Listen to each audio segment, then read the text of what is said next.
Hello, Miss Proudmore. Or good morning. At least I would say it's good morning, since it's morning. Well, that's the easiest second star ever. Wow. Just right there.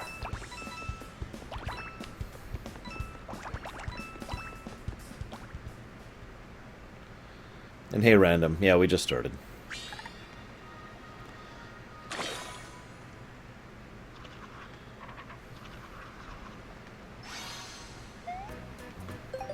Hey, Sajuk. I still want to figure out how to get to that other spot. Hey, Prog. Who's this arch guy you keep talking about? I don't know who that is.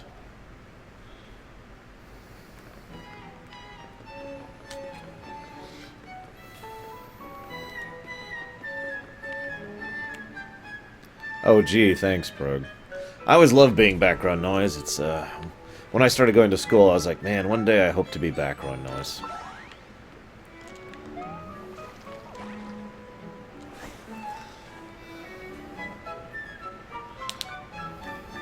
Hey, Mr. Dawkins.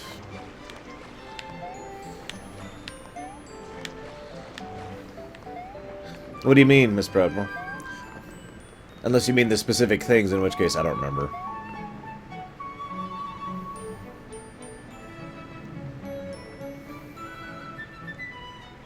Hey, lava.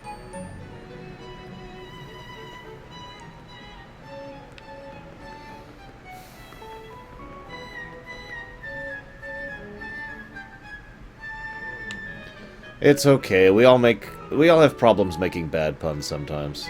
Or in my case, all the time. That poor shy guy. Who's so shy? Who's the shy guy? It's you. It's you.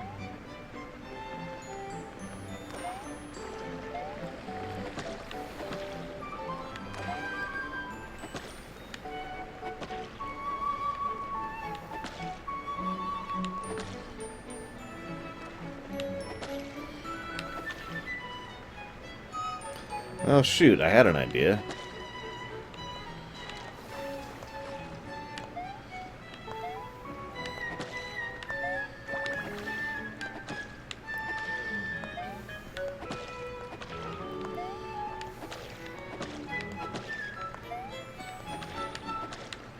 Well, damn.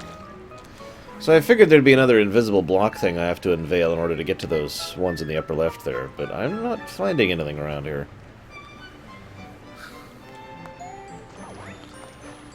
Let's see if there's just anything I can jump up to around here. Hey, Venters. Yeah, there's doesn't appear to be any jumpable blocks over here either. How the heck am I supposed to get to that?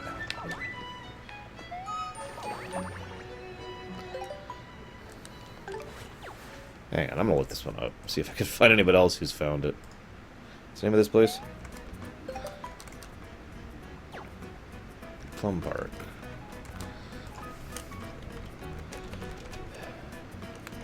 No, I have not, Lava Dude.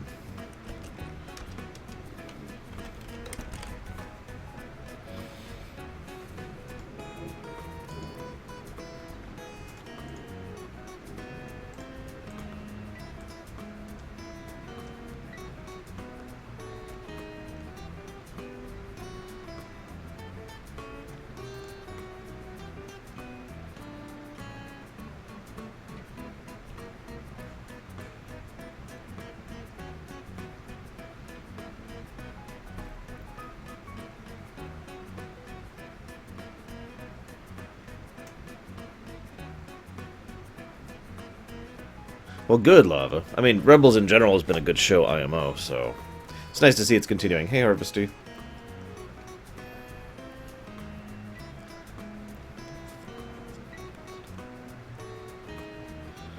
Okay, so Marmalade... Beach. Okay.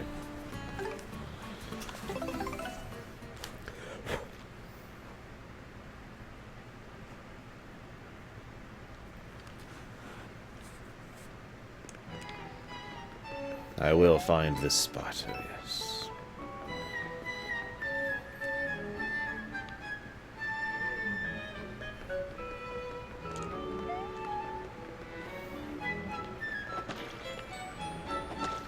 This is in the middle of the way. There's an invisible pathway.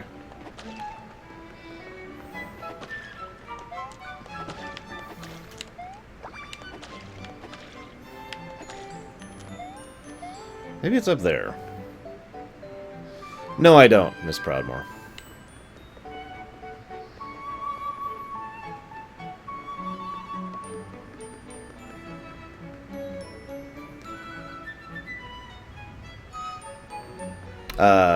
No, I haven't, Harvesty. Where are they? Like, I haven't seen anything about developer comments yet.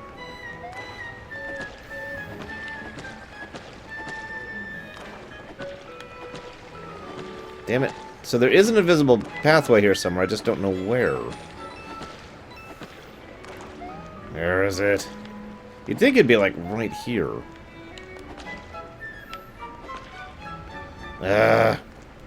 Fine, I give up for now. Fine!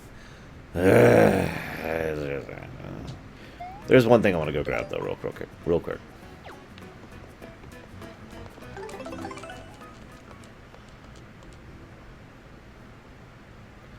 And then we'll continue the plot.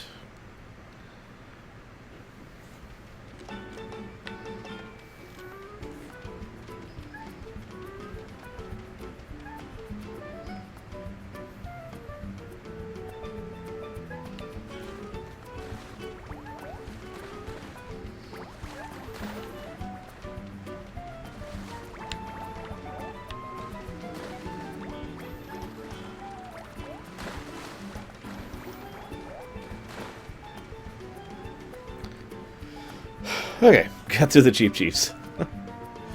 Just kind of holding my breath there.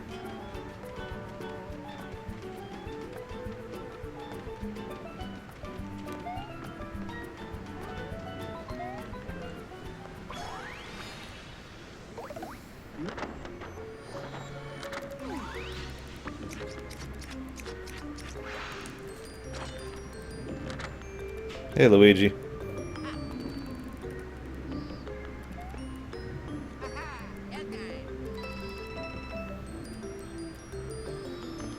Bye, Luigi.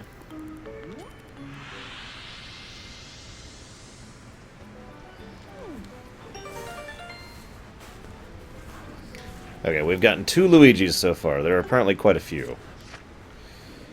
Alright, so let's see.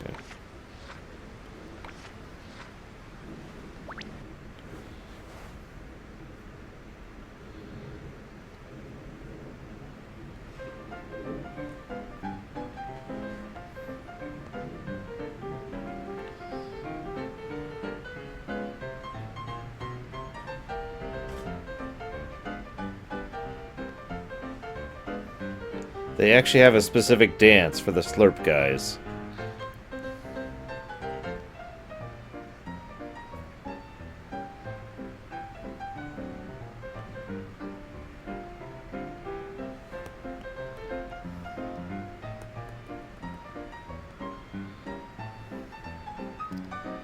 The concept behind its in-battle performance is Japan as viewed from abroad, starting from what they presumed to be how Japan is viewed from overseas.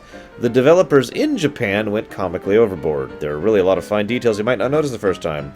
It's worth going to Prisma Museum to take a good look.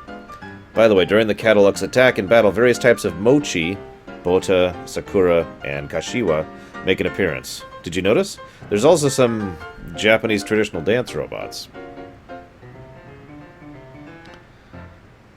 Megaphone recorder.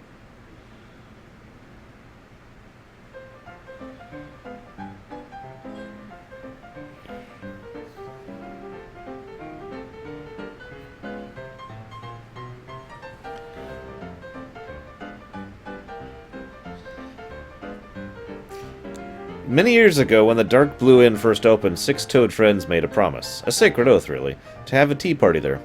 They checked into the inn the day before, intending to spend the night before their party at 3 p.m. the next day. But as it happened, the grandfather clock at the front desk broke. When the Toads finally realized this, 3 p.m. had long since passed.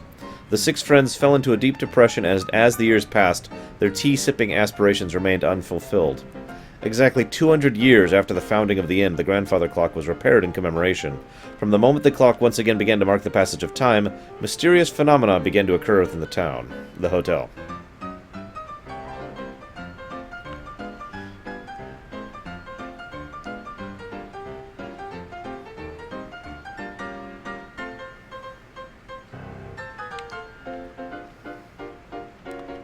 Interesting. It wasn't actually my idea, actually, Deacon, but several people suggested it, so this is the compromise we came up with. There were a couple other ideas that were tossed out.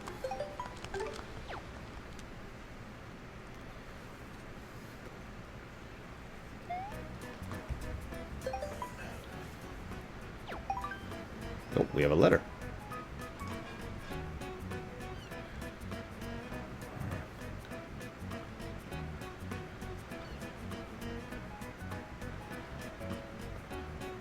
There's a Luigi in the Golden Colosseum I don't have. And Marmalade.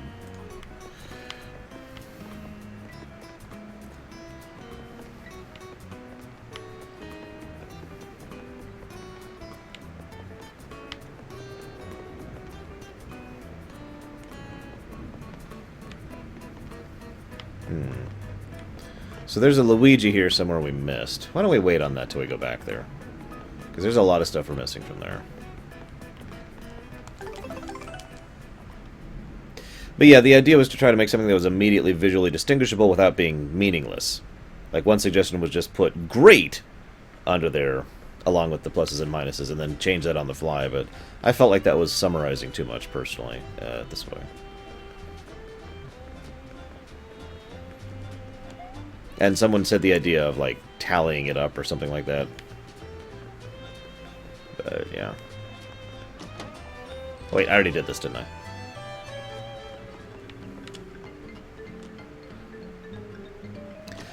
Well, this is a new thing, Deacon. To explain what I mean by that, we decided on this new format change in the middle, and I don't have every plus and minus written down, I just have the tally. So this is starting from when we started the new format.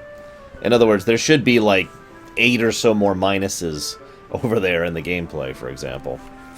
And a couple minuses in the story. But, yeah. Hey, Luigi! Or, whatever. It's a Luigi again. You know, your brother with the L on his hat. You ever read the explanations on your thing cards? I know you're not the type to read directions, but you might find a hint about when to use them. Really?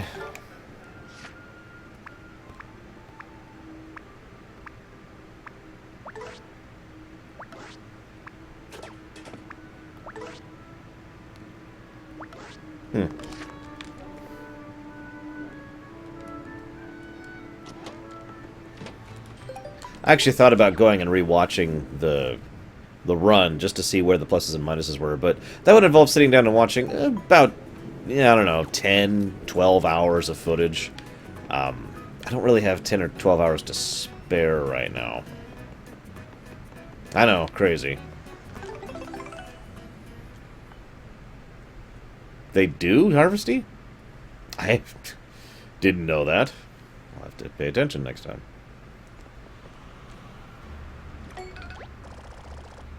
Something seems a bit off about this harbor. Pirate music.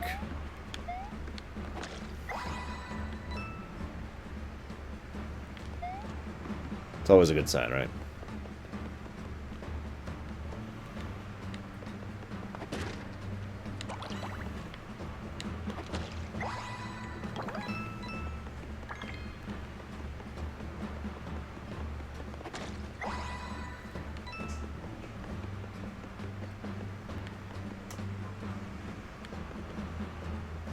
I'm guessing, Deacon, because I have no idea personally. Mario, look, this is super serious. Oh, part of the sea is completely colorless. This is a severe environmental issue. You could even call it a green issue. Though I guess it's more of a blue issue. And forget the seal, we got a pirate problem. Whoa, Matrix dodge. Oh, how did you... Never mind. That's our boat over there. The pirates came out of nowhere. Hey, Malicor. The rescue squad tried to help, but, well, they're the rescue squad. They've broken through the barricade! Sea being colorless is kind of worrisome. Let's go check it out. It's just a bunch of shy guys. Nothing we can't handle. We've got to take the ship back ASAP. It's about to embark on a very important voyage. Ah, bloopers. Not my most hated enemy in Mario, but they're up there.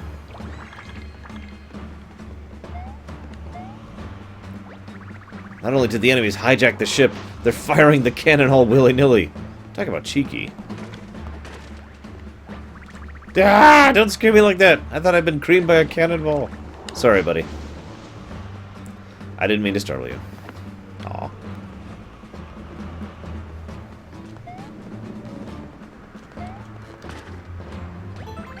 Thanks for that, Mario. We gathered the 5 best Yellow Squad members for this mission, but right now we're at a stalemate with these guys. I'll keep an eye on the tide of battle from here. You get the rest of the Yellow Rescue Squad. Let's try it, Harvesty.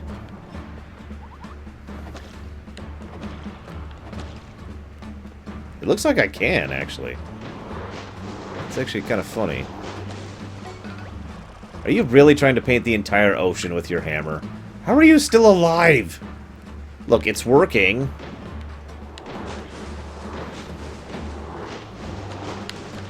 Look, see?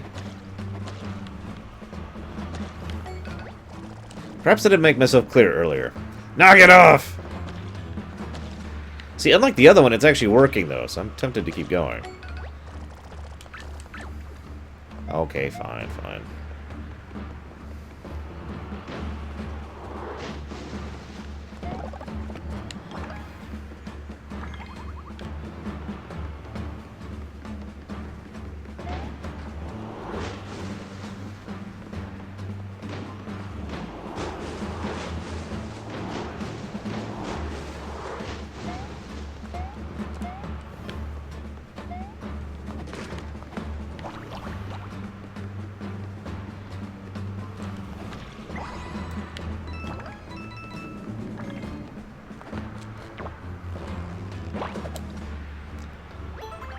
Just as I thought.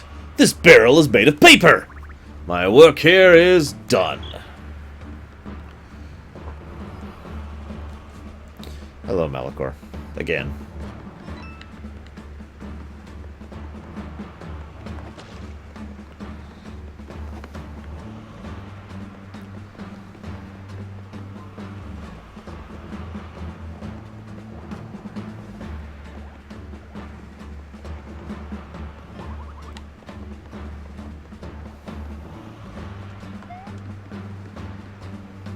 So that's a lot of Shy Guys. Oi! Look who it is, boys! Mr. Big Nose is here to stick his giant smeller where it don't belong. Buzz off, Mega Schnoz! We're searching for something important on this here ship. Yeah, an important secret about the Violet Isles. Oops, I wasn't supposed to tell you that. No witnesses! We'll drink you to death.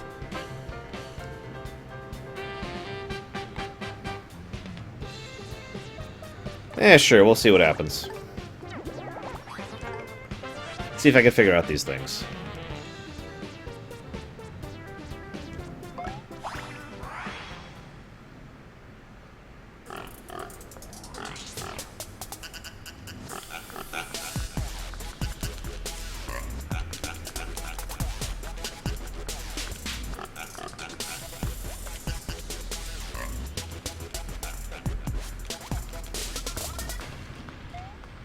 I got a nice on that one.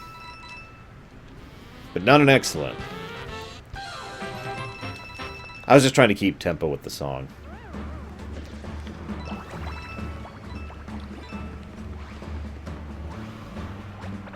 This pathetic weakling begged us to slurp him out of his misery. Your turn to beg, pretty boy.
Okay. Wasn't sure the first one would do it.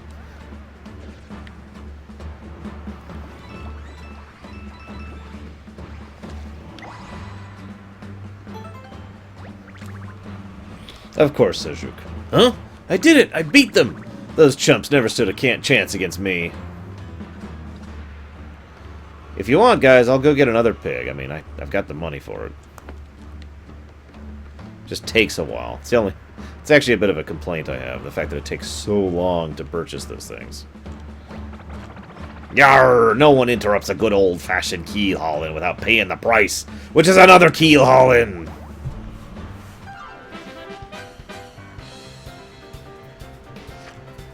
Ugh, so many AoEs.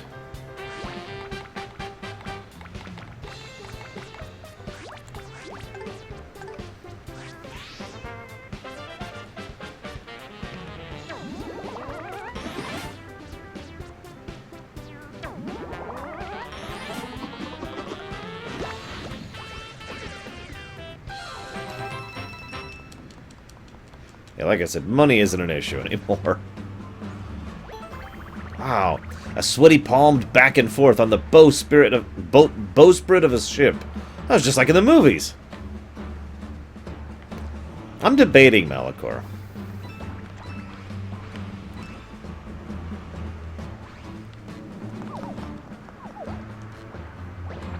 Yarg! 2 for the price of 1, yarg!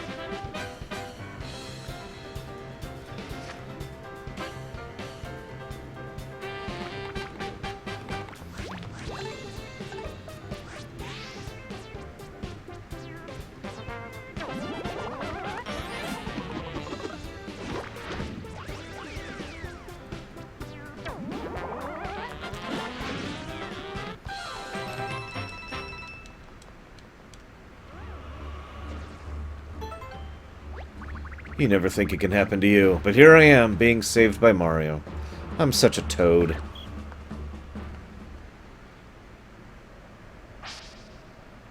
It's Captain Ninja Shy Guy.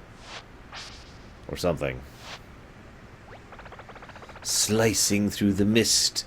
Paint will be spilled here today. The Shy Ninja strikes.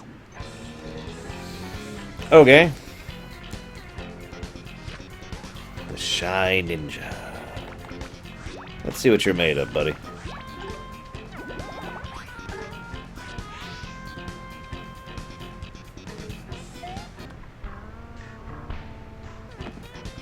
Ha ha ha ha!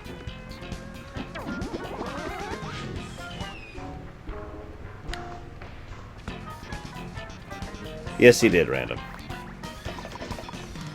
Whoa! Okay. That hurt. Okay. That's actually pretty cool. This is the second mini-boss that I found actually cool, as opposed to the previous one. But we'll see. We'll see what happens here. Okay, so... let's do this.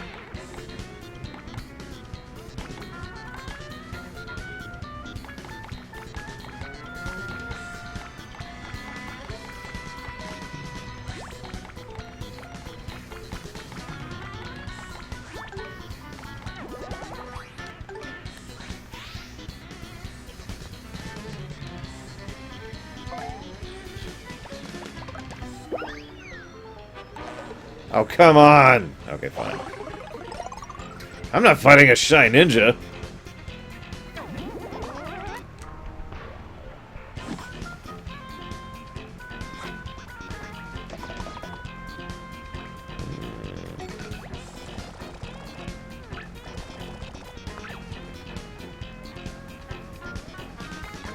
Well, at least they're flat out telling me they'll give me a hint. I'm actually kind of low on ideas, personally. I don't want to use a thing, but I may have to. Alright, fine.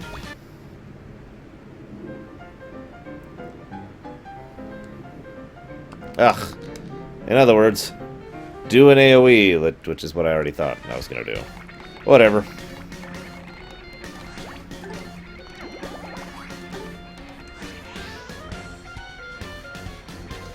Yeah, I was hoping for a hint. Oh, well. And that is a shame, because that's exactly what I guessed, too. I was like, well, I'm probably going to have to use a thing card. It's the first thought that occurred to me.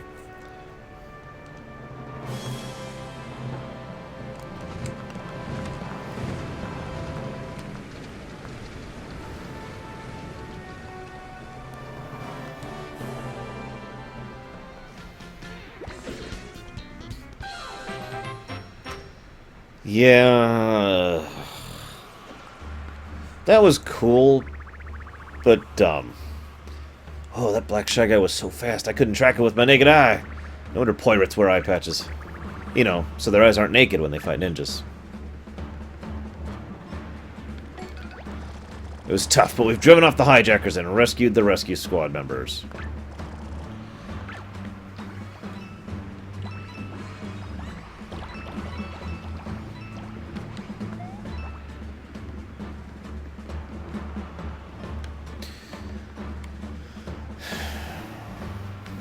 I don't think I'm going to add another negative for that. Because, it's just the same dumb boss design that Morton and Iggy had, really. It's the same problem. I'm not adding another negative for it. I am thinking about adding a plus and a negative for the gameplay for something else, though. Right.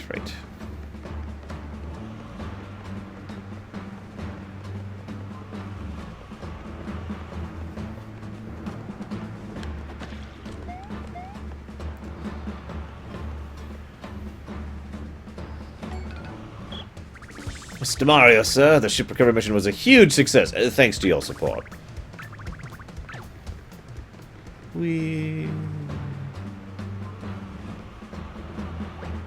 Mario, thanks to you, we got our precious ship back. Actually, this ship belongs to the captain. He's currently, well, when the pirates attacked, he jumped into a barrel and got marooned in the colorless water. I'm sorry to ask so many favors of you, but please go rescue our captain, please. I wish we could help, but we can't sail through the colorless water. Unless... if we can track down the big paint star, we will save him. Hey, Gnarlix.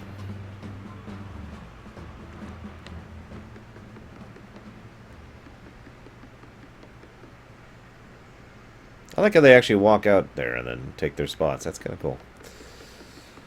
So I'm debating something.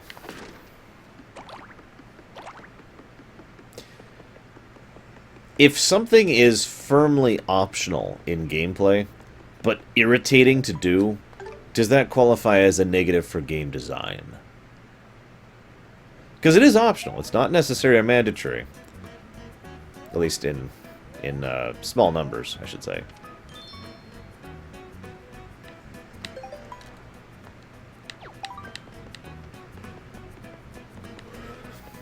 I mean, it is irritating to do. In fact, it's an aggravation in more ways than one.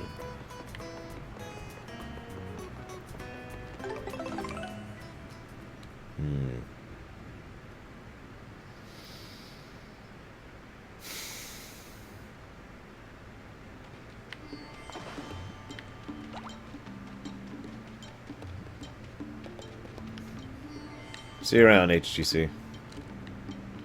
Oh, okay. Where is it? So why does that surprise you, Silent Grits? I mean, I don't stream Legion.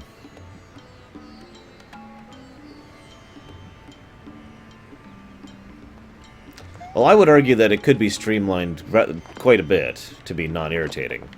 Like, in other words, it's a problem that could be fixed. It's not just a personal issue. It's something that you could say, oh, we'll just do this, and it'll be better. Hey, Psychotic.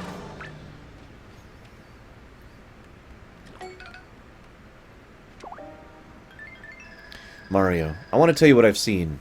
I was taken off the ship and led down a long hallway. There's no doubt about it. I am inside Bowser's castle.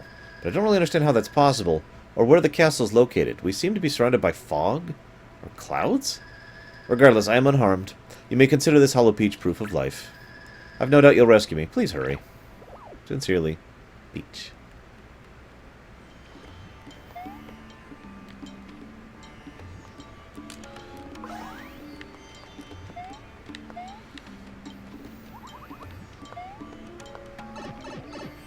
I think I will.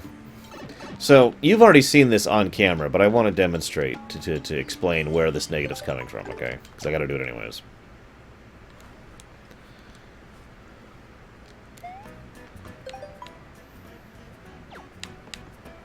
Well, I don't have a lot of free time right now to play outside of the job, Silent Crits, so... I do play it every now and again with my friends. I haven't even finished Suramar yet.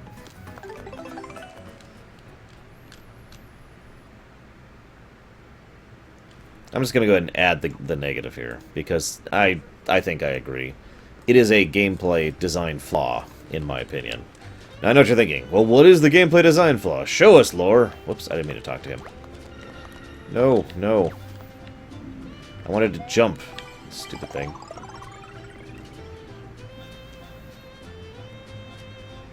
So, actually, let me really demonstrate. Let me really make my point clear. Because they did this right, and then they did this wrong.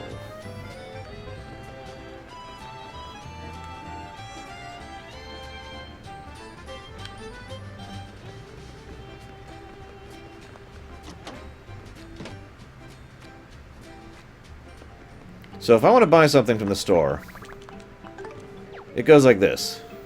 So it shows me how many I have, my total coins. It's very easy to navigate, and if I want to buy stuff, it's like this. Here, I'll find something cheap. Just bam. Just like that. Bam. That is great. That is excellent shop design, and I'm pretty sure I gave it a positive for that.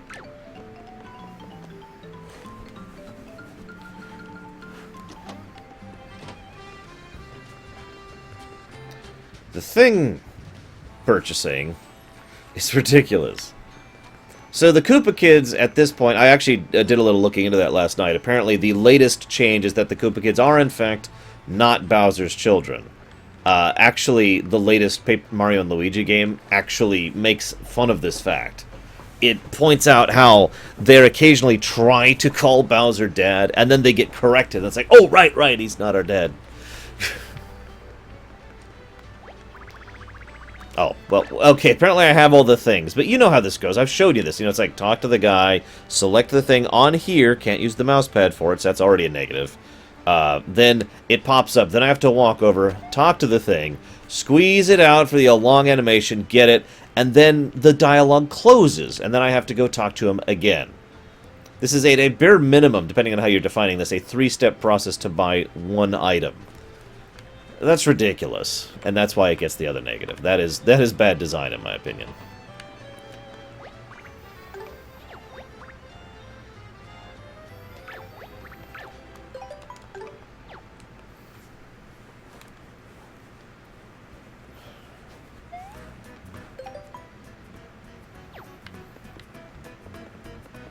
So, moving on.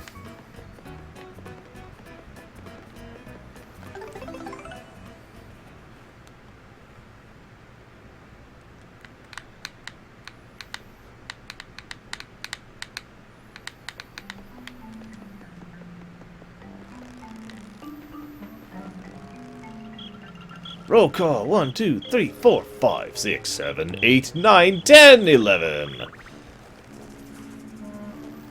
All 12 members of the Yellow Squad have arrived. Yellow Rescue Squad, commence Operation Turn Up! Well, I guess we're already in position.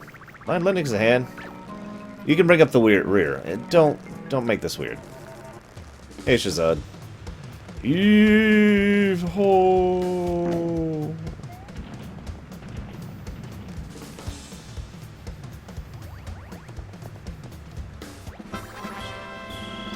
That's kind of what I'd do, Harvesty. Just there we go. Make it like a 10-step process, or 10-second process. Magnificent! I just turned into a vegetarian. You been working out, Mario? You yanked out that turnip like it was nothing. That's no normal turnip. That's a free-range organic turnip. That's one funky-looking carrot. Wow, what a turnip. Thanks for the help, Mario. I'm not really a vegetable guy, but... Oh, what am I saying? I am literally a vegetable guy. You should slice that bad boy up and pickle it. Yum. If I wanted to do some gardening, I could have just stayed home. So I showed up for this? It's so beautiful. And now we have a turnip.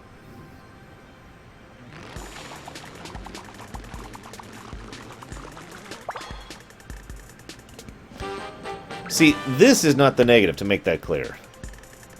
I don't mind the whole "you got the thing" for getting it the initial time. Most amazing vegetable I've ever laid eyes on. The super turnip. Vegetarianism is a fad anyways. What torsion. I'll never be that buff. Better to have loved and lost. Let me get this straight. First you help us rescue the turnip, then you squeeze the life out of it? You have issues, dude. That turnip sure had a good squeezing.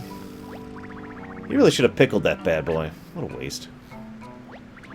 Good night, sweet prince. If you wanted some turnip juice, you could have just borrowed my juicer. There's no need to strangle it like that. Actually, I'm pretty glad I showed up for this. I'll never forget you, giant turnip. These guys have issues. Hi, Krenzler. Yeah, we managed to pull the turnip out, but the pipe came out too. The whole point of turning the turnip was to go through the pipe. Huh? What's that?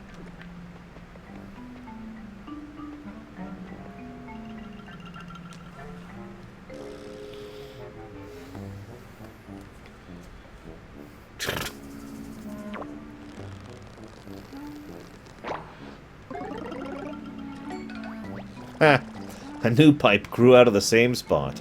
Nature works in mysterious ways.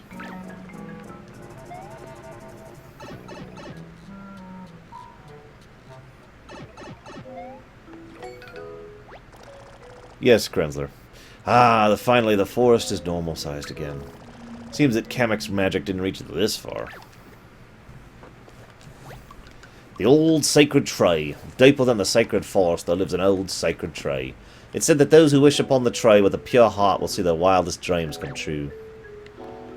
Sure. I wish for a real Paper Mario game.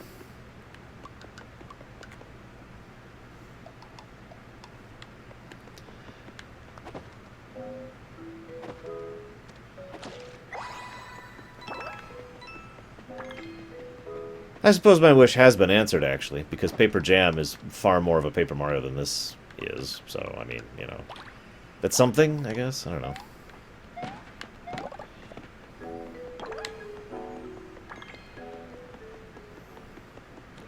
Are you kidding me?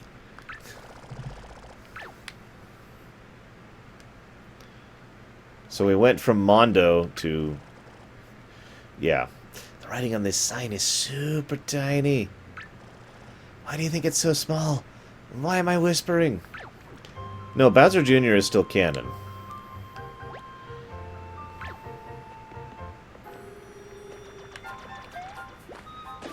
Ha ha!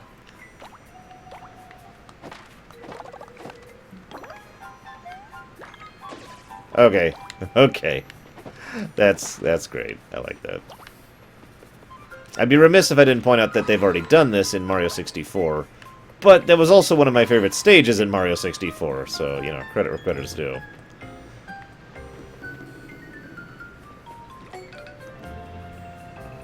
Hey, Silver Dragoon. A mini paint star here? And no boss guarding it? That's a little too easy. Well, no complaints here. Let's grab that puppy and move on. What? What? Ah, it vanished! Could those tiny guys really have carried it off? Huh? My back feels itchy. Ah, it's moving! Ah! Ah, get it off! Get it off! Get it off!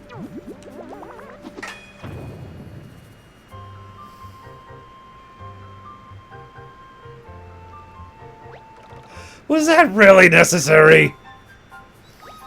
I mean, thanks. And where were we? Paint Star, right?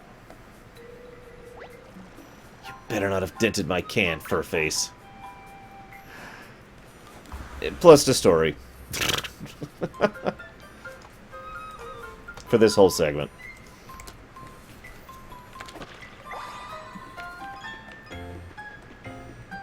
No further explanation needed.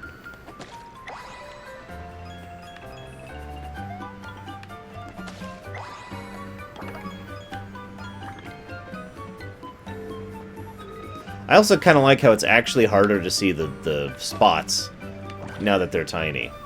I mean, that's, on the one hand, that's kind of irritating, but on the other hand, that makes perfect sense, and that's how it should be.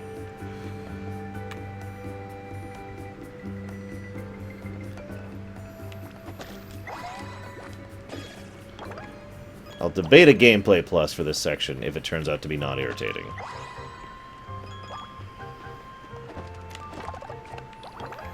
So far, it's been awesome. Like, see this right here? That's awesome. Here's the one.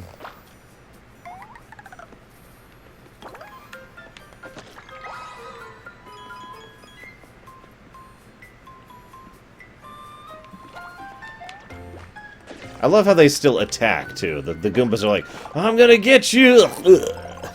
Insta-death.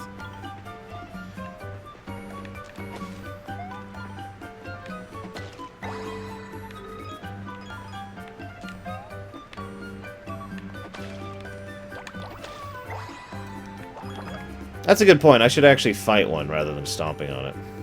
See what they have to say.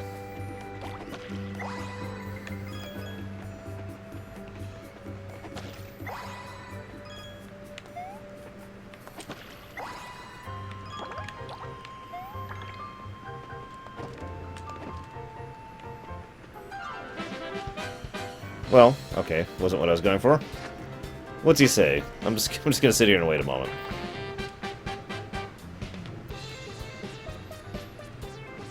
Small, but not scared!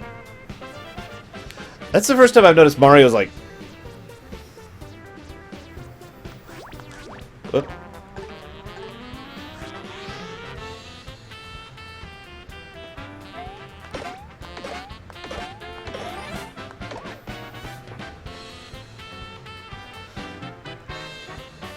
Come on, don't make me waste another card.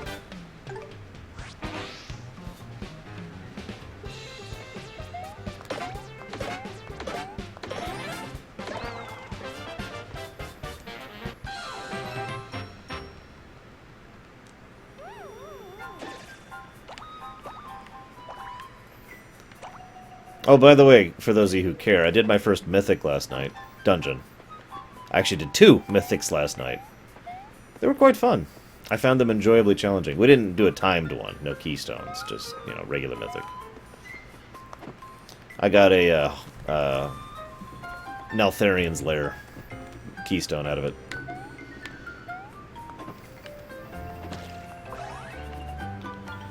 Alright.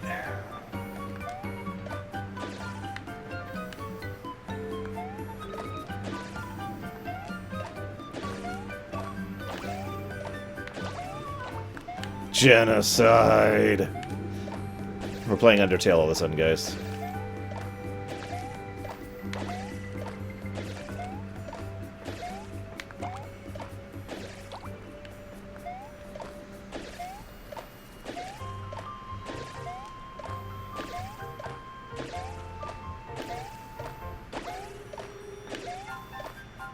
Congrats, Lizzo. Okay, I don't think this is doing anything. I'm gonna stop genociding.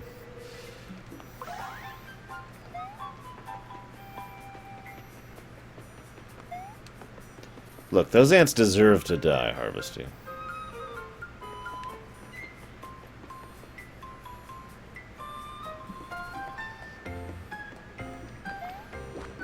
Ah, right, I'm supposed to actually fight one of those.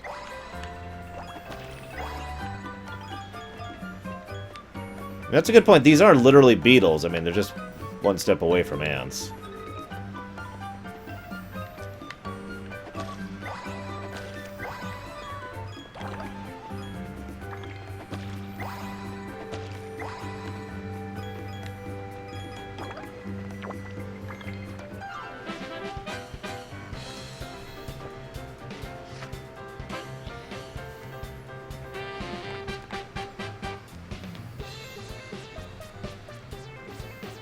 It's not the size of the Goomba in the fight. Wow.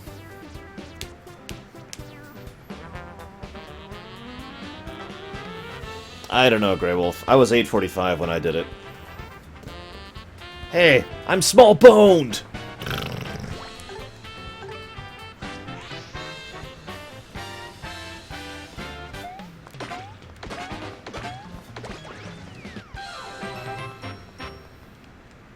So why'd you quit, Zoan?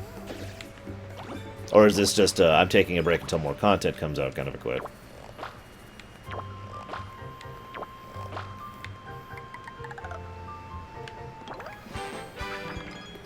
Ooh, a new card.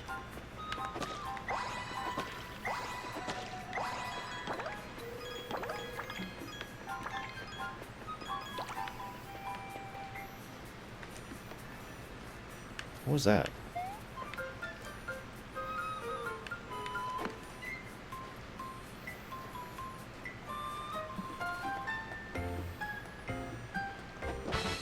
So the usual fatigue's the one? Okay. Hey, Permius. How did that not defeat you?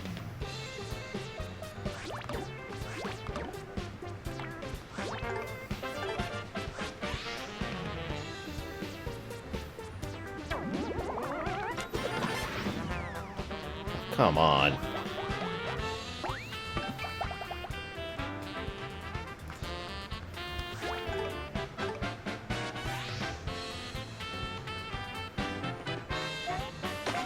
Well, that's why I said it's just the usual fatigue, Deacon. Or did I say that out loud? I meant to. I mean, there's really nothing wrong with being like, yep, I've been playing WoW for 10 years. I'm enjoyed the new content, now I'm taking a break. Hey, Celtic.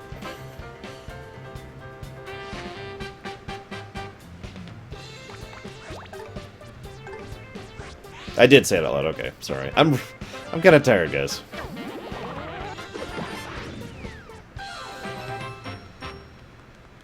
Alright, let's see this one that Nostradamus pointed out. Is that? They broke the paint star into pieces! Those monsters!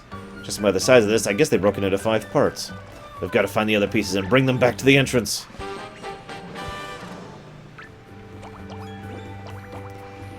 Okay, so... Ah, there it is, I see it. That is really weird if I'm being honest, Zoan. I mean, Warlords versus Legion? You know?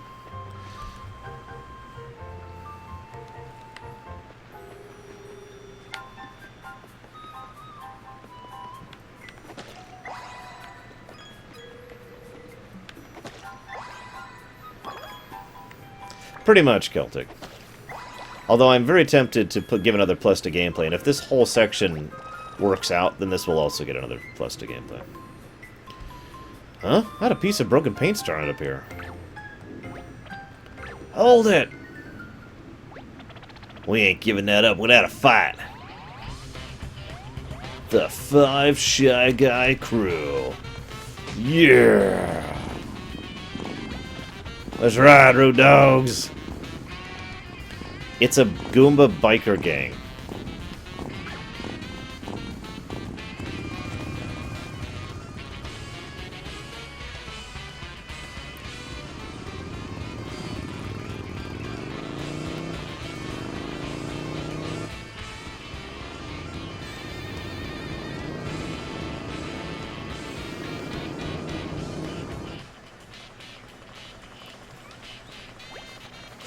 The change in sound effect, that just sells that. If you want it, come and try and get it.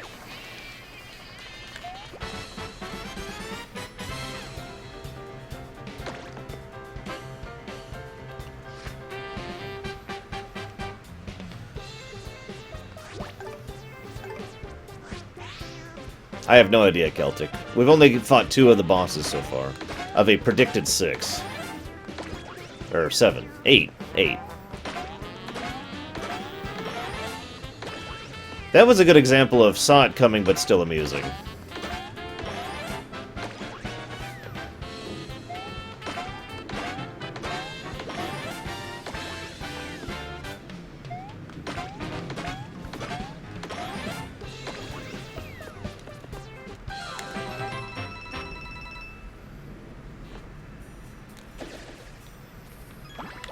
Poor guys.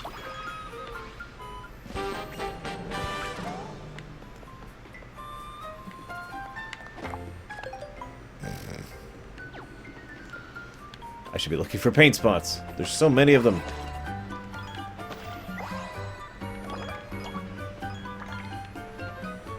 I know. Just, yeah. And then the sound effect change really sold that for me. Vroom, vroom.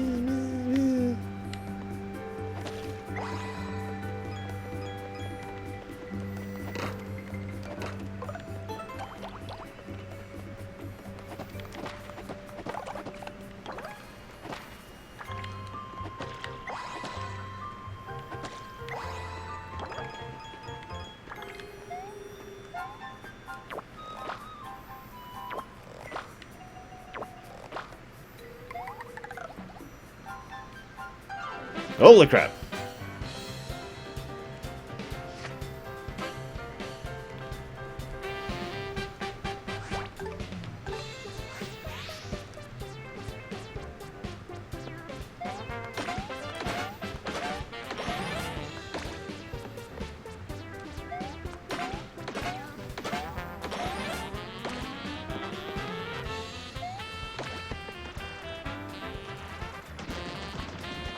Wow, that did some real damage. Hang on. All together now. Get him!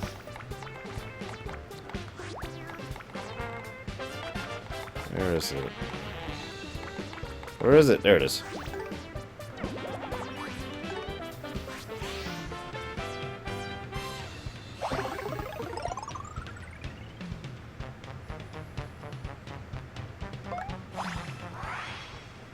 Honestly, I don't even care if this kills them. I just want to see all of them flying at the screen.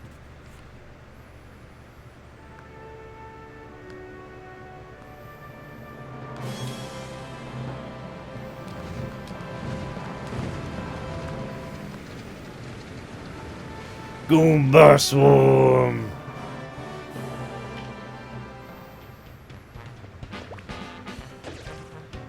What?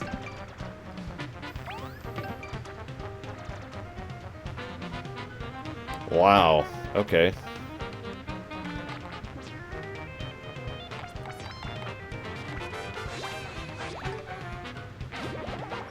Good morning, Bragan.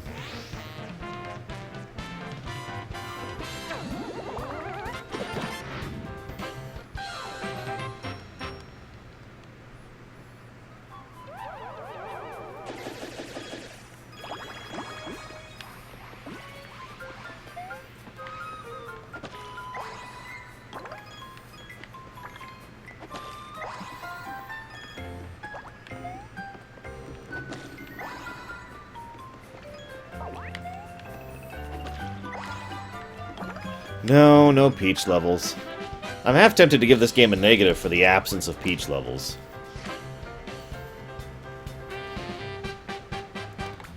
That may sound weird, but Peach levels are such a hallmark of the Paper Mario series. You know?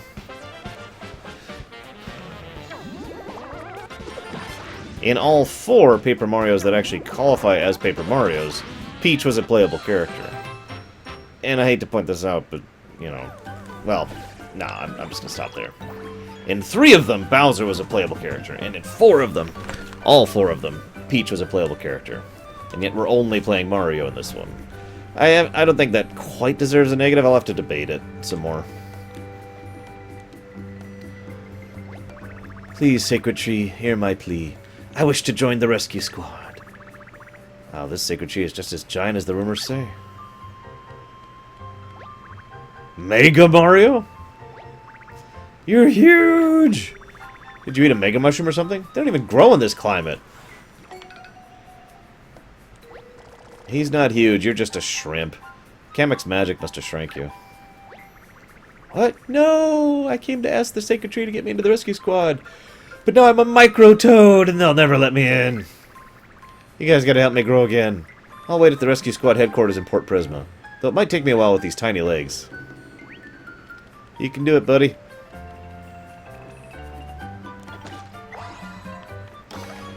The only boss that's given me any kind of real challenge, as in not fake challenge, is PD Piranha.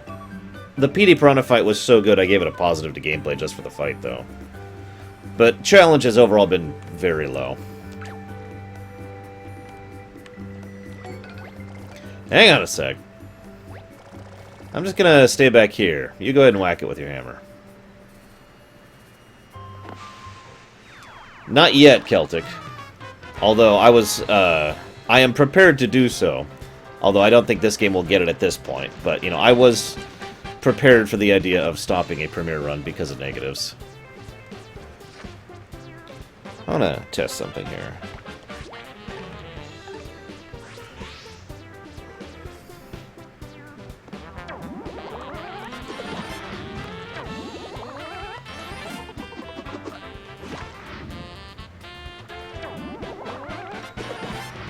Wow. The AoE doesn't count at all.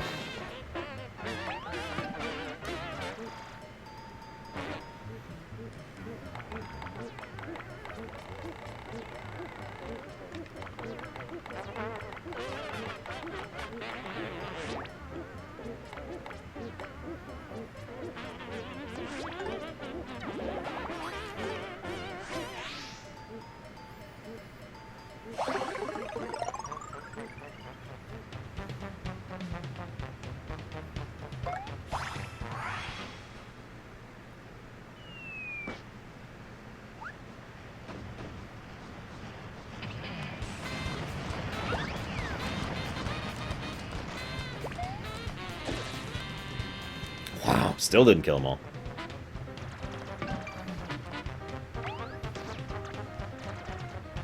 Yeah, me too, Harvesty. The mob is a great idea here.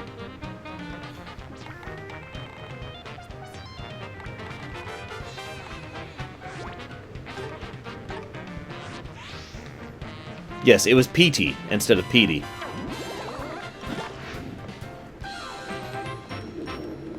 And the pun was so horrible that it actually took a while for it to process in my brain. So there are a bunch of tiny Goombas in the sacred tree. Thought that might be the case. Man, it sure got dark out quick. Dark and stinky.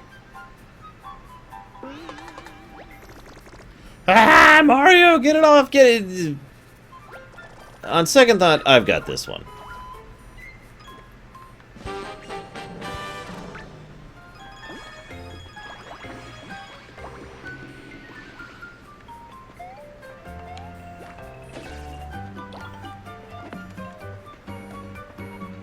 And yeah, I like that too, Bragon. Sorry.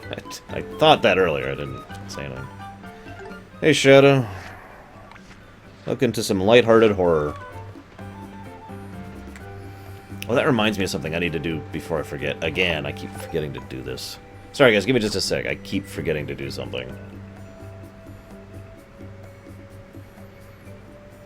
No, Zawan. I did a few tests of that earlier. It's burnt. Even if you don't use the card at all, it's burnt. Like, if you put up 3 cards and the first card kills them all, the other 2 cards go away.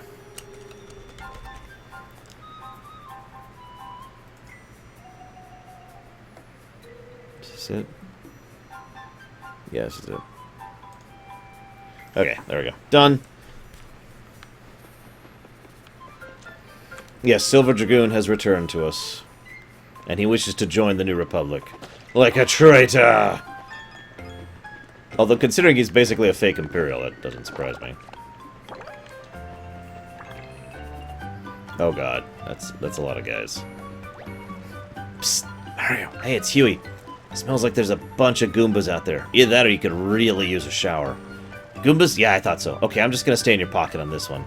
There's no way you can survive an onslaught of that size. Avoid that Goomba army at all costs. I really want to go fight that Goomba army now. Psst, it's me again. Well, there's no one else in your pocket, so of course it's me. A paint star piece is waiting in that sea of small Goombas. I gotta get to it somehow. You'll figure it out, Margie. Well, I'm sure glad they're not attacking me. Yeah, so... Hey guys, what's up? Yeah, boy! Mario in the house! Yeah!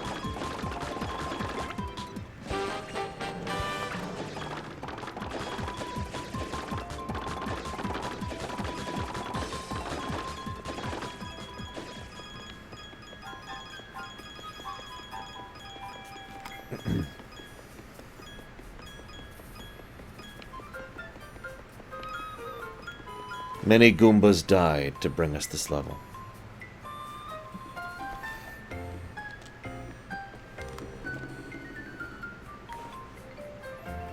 New janitor, Dragoon? You're gonna have to explain that one to me.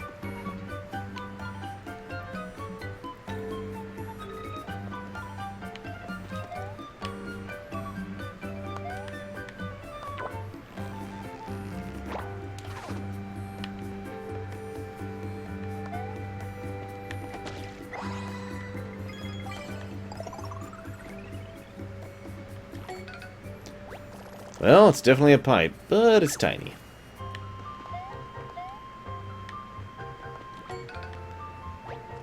No way I'm going in there. I've seen this movie before.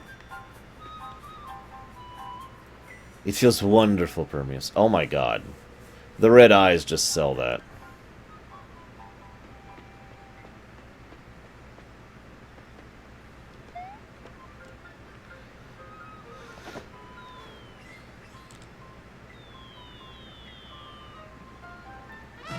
Fuzzy beetles everywhere.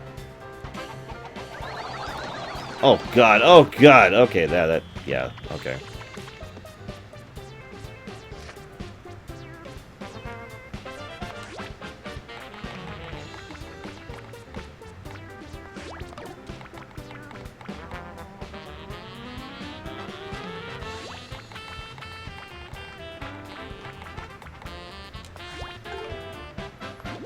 Hey, Shadow. I don't know if you've seen this yet.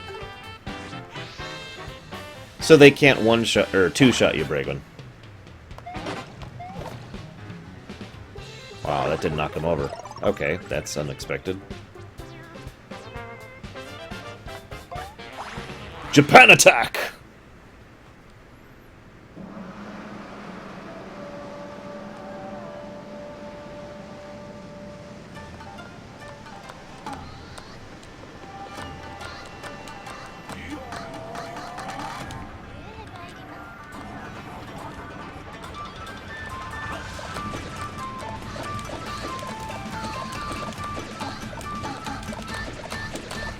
Actually got a grade on that one.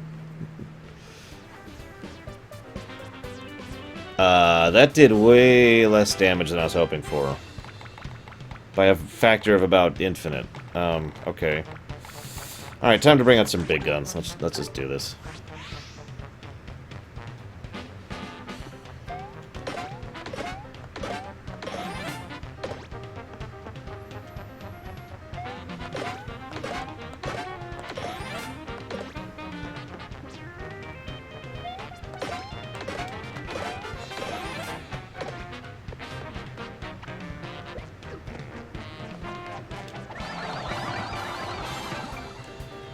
But why does the janitor have a say in the politics of the warlord, is kind of my question, Dragoon. Okay, so... what am I supposed to do against these guys? I guess we'll try this? And then... actually, no, let's do this, and then this. I don't have any Koopa shells, it looks like. Yeah, I have nothing Koopa Shell-like, so we're gonna...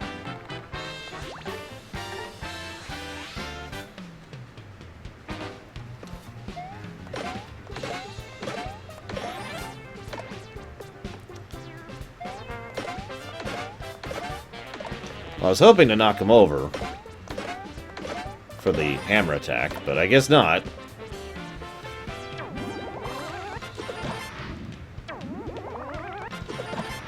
I do not have a flashlight. Looks like I am getting rid of some of them with the hammer attack, though. Okay.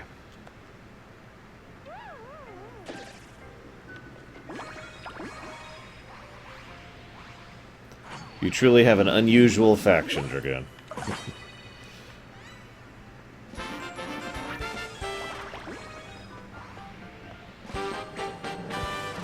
Oh, it was definitely a grander scale, Celtic. I mean, it's also a better game.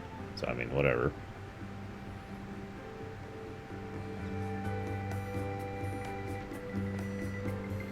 probably Harvesty. Smells like you got a piece of the paint star. Nice! Okay, now what? This is just sad. There's no way we're fitting in there. Okay, I give up. There's still beetles slowly entering the room. Oh, hello.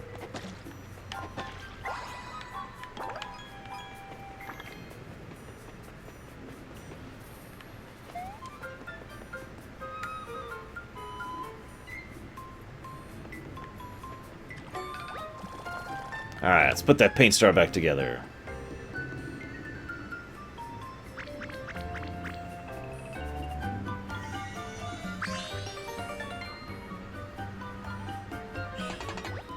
We did it! The mini paint star's whole again! Impressive handiwork, Mario. Let's grab it and go. Hold it right there! Thanks for putting that paint star back together for us. That was mighty nice of you. My hammer would like to thank you in the face! Hammer Brothers... But they're so... They did it again! They did it again! They even made the music quieter.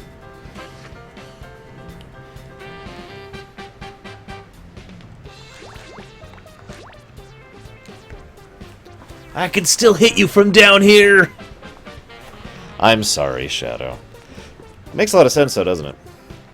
Even it makes sense narratively, because it's a way for the Palpatine line to redeem itself. He's a growing Hammer Brother.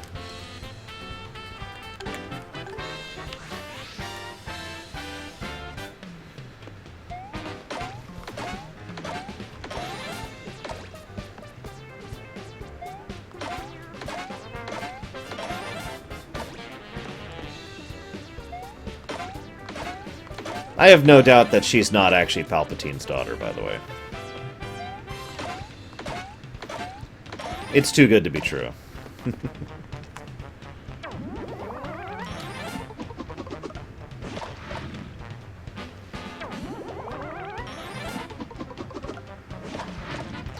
And they've already pretty much flat out said that Rey's parents don't actually matter, which is admittedly one of my own theories too, that her parentage is a red herring.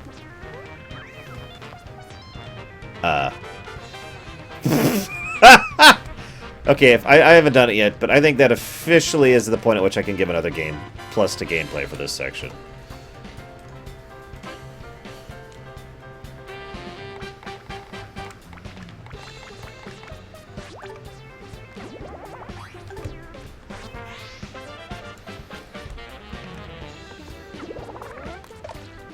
Whoops! Screwed up that. Wow, that still hurt. As it should.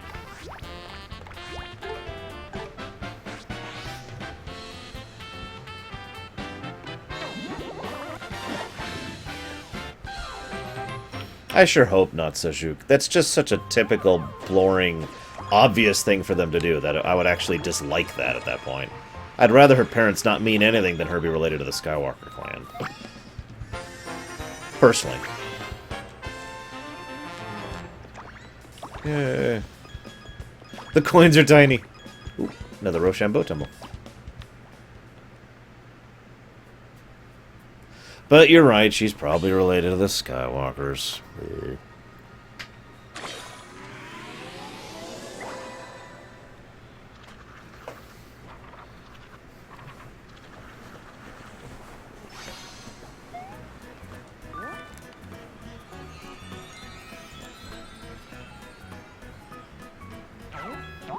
Rochambeau. 99%? Alright, guys. I need your eyes. I need you to help me find the one thing I'm missing in this stage. And I haven't, Dragoon.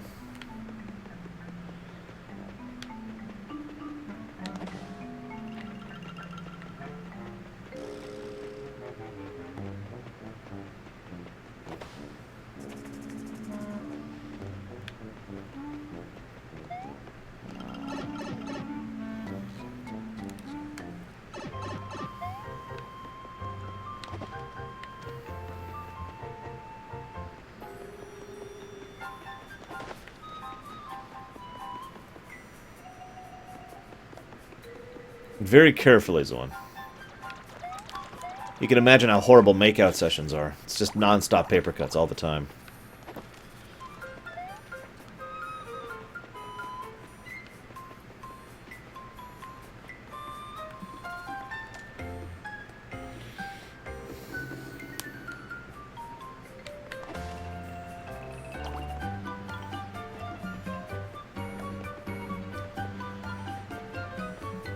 Personally, and this is just pure preference, I'll admit, I would kind of like it if her family line didn't matter. If she was just from a nobody family that sold her out to slavers. Because they had financial issues. You know, nothing big, nothing fanciful at all. For 3 reasons. First, because it gives a nice twist on the whole, oh, I want to find my family thing. And then that allows for some strong character moments when she finds her family and her family's terrible. KOTOR actually did that with Mission, when she finally realized what her brother was like, for example. It's a good example of that kind of trope in action. Second reason I'd like that, it appeals to me, the idea of the fact that... Oh, save block, hang on.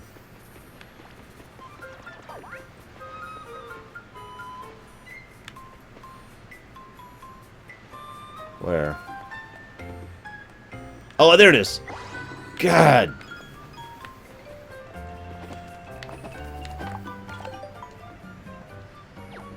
Jeez. Is that everything? It better be everything. Okay, 100%. Woo! Thank you, guys. Anyways, so that's the first reason. Second reason is I like the idea of someone not being destined and just making themselves a great hero by virtue of being a great hero, you know? By virtue of being someone who stood up and was like, yeah, I'm going to do this. Especially since this leads me to the third reason. It doesn't invalidate the Skywalker line, because only thanks to the Skywalker line did she have the inspiration to strive for something more, you know? So those are the 3 reasons I think it would be relevant for her to, you know, not be from anyone. And Panic, I don't care if Luke has a son. I'm not sure who he'd have it by, since Mara Jade doesn't friggin' exist. Yeah, I know, it sounds like limited thinking, but honestly, I mean, has there ever been anyone else introduced who has a genuine love interest for Luke Skywalker? In the AU.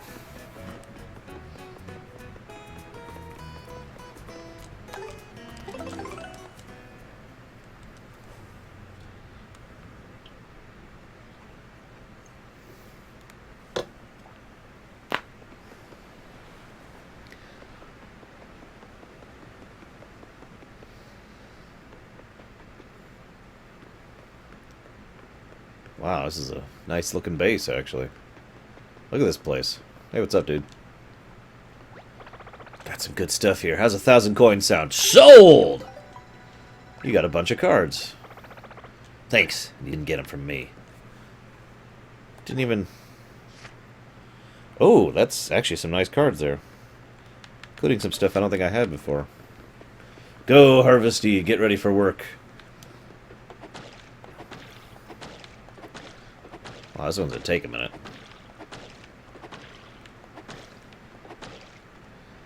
I'm sure they are, Sejuk. And that just kind of makes me go, ugh. Like I said, the expected thing is she's either related to the Skywalker line, or she's connected to the Skywalker line. That is the normal thing. That is the default thing. And I've said it before, and I'll say it again. Tropes are not necessarily bad. You don't always have to do something interesting or engaging, as long as you do something well. And so as long as they do the Skywalker connection well, I don't mind that much. What I'm worried about is it'll just be this non-thing, like, oh yeah, she's Luke's daughter. At which point, I have to ask the very basic question, why did you even bother keeping that a secret then?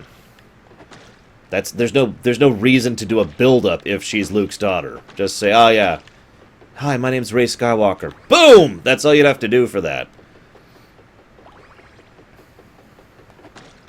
But whatever.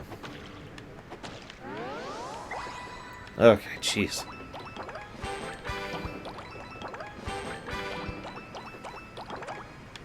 I'm getting huge hammers now instead of bigs.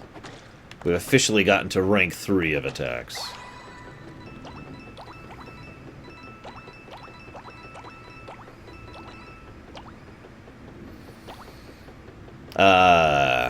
To my knowledge, like, as long as the Star Wars universe has had a setting. I mean, if we go all the way back to the Ratakans, they enslaved most of the galaxy. So, yeah. Yeah, I agree with that, Deacon. Rey is probably a pseudonym. Luke was probably like, you know, somehow I got away with being called Luke Skywalker, but we're going to call her something else. Hey, pal, if you leave, those cards I told you will be pretty worthless. Just saying. What? I think Valen is... Wait, is Valen the mother or the daughter? Whoa. He gave me more cards than I thought.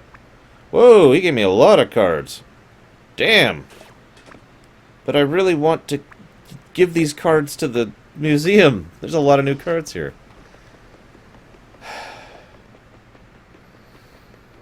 Whatever.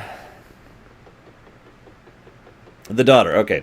I think the daughter isn't a Malak, but I would argue that at this point in time, the daughter is arguably not even a person. She's more like an instrument.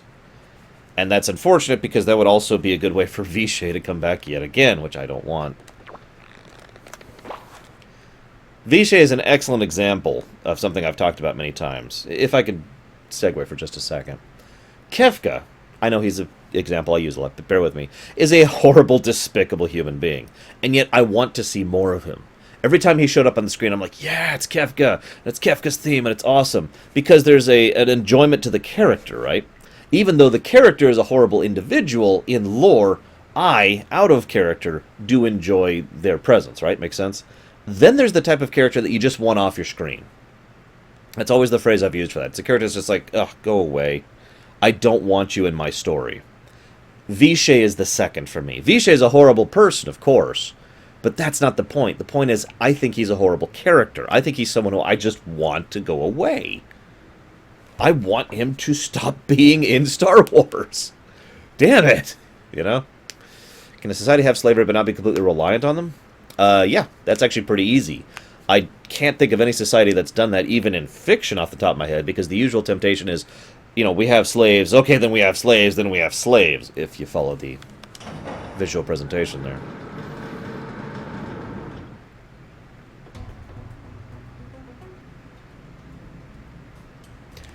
You know what? I've been meaning to do this for a while. Plus to gameplay for the music. And plus to gameplay for the visuals of the game. What about Valkorion? Smack. No, Bragwin! That's not a trap. A trap door? Where the heck are we? The floor's covered in water, and it looks like this pipe goes down even deeper. Well, you've seen a pipe or two in your day, Mario. What do you think? We don't have a lot of options here.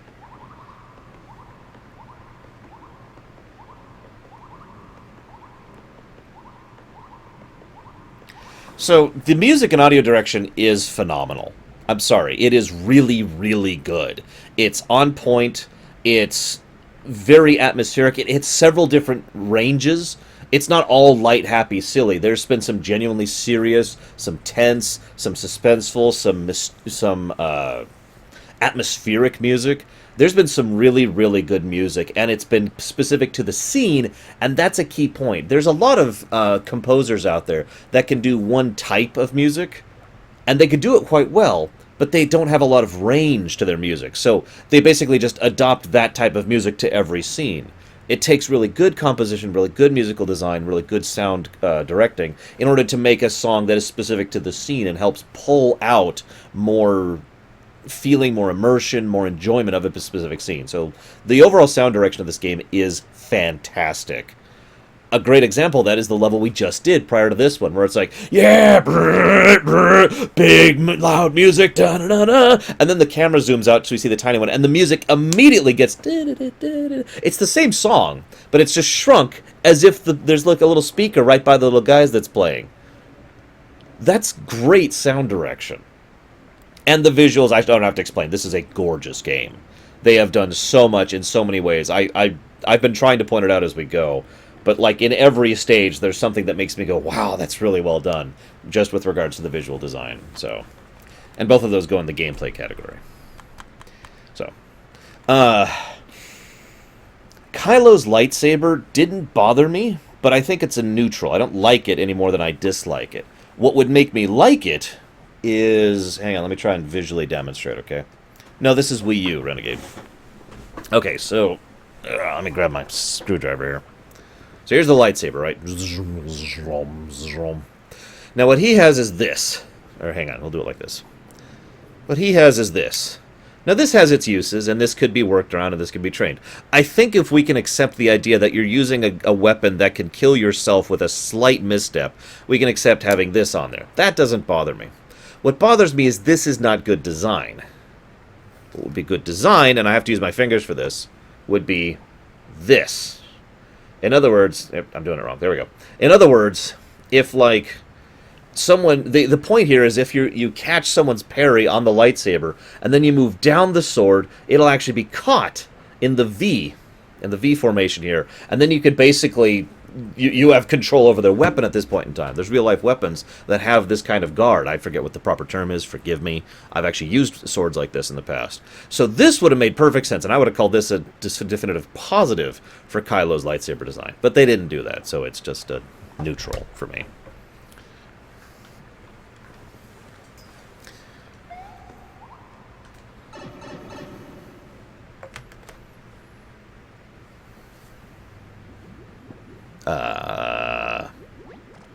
Whoa. It's so quiet. Are we underwater?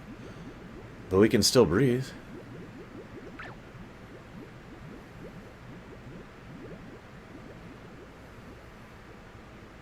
Well, that is actually the other flaw with the design. The fact that it's rather than having three lightsabers coming out, basically, it's a lightsaber, and then a lightsaber, and then a lightsaber, with the guard in the middle, right? And so, you're right, it would just cut right through the guard. So, what I should have described my point more clearly. In other words, a triple guard, a triple, I don't know the term I'm looking for, a thingy that makes the lightsaber go out, so that rather than having it, say my fingers are the actual thing that makes the lightsaber come out. I can't think of the term for some reason. And then the lightsaber's coming out from the fingers. In this case, if the lightsaber comes down, it's just going to cut right through this. That's not what I mean. What I mean is something more like this, so that the lightsaber comes out here, so that there's actually a corner of lightsaber energy here to catch it on. Okay? That's what I mean. Not the cortosis thing. That's different. Hilt? I don't know. Get ready to play Sniff It or Whiff It!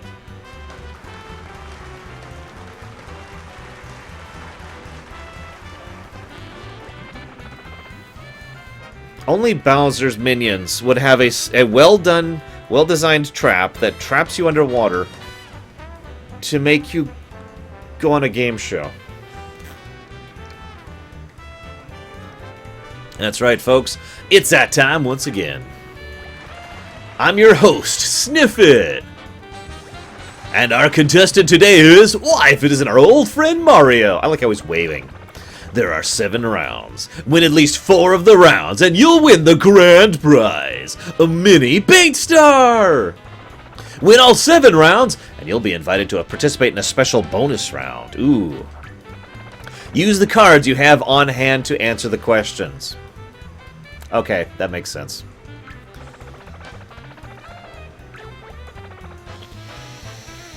Okay. Hope this isn't timed. I'd like to win all 7 of these. How are they just laughing and clapping underwater?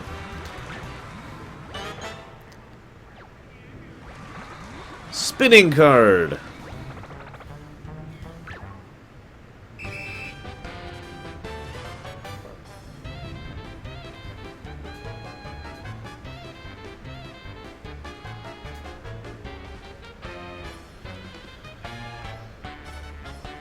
I'm guessing that's a 5.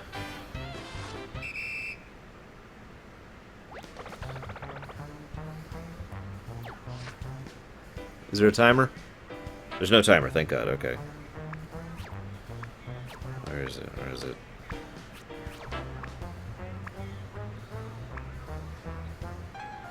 Wait. No, that was clearly that, so it has to be that. Okay. We'll hope for the best here. I don't know, I'm not confident in this answer.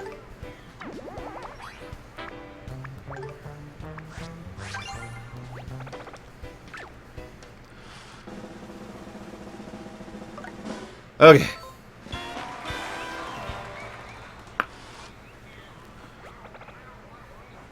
So far, so good. Oh god, it is a clown car. It's a submersible. Kelp cards. We're gonna show you 3 cards. You must identify all 3.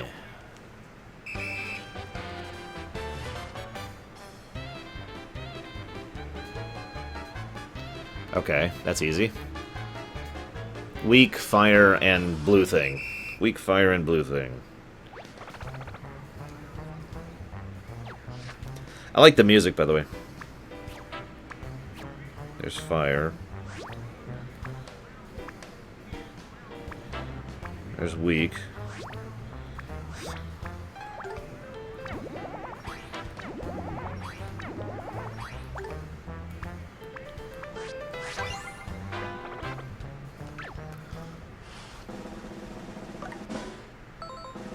Oh, thank God. I was like, do I need to do it in order?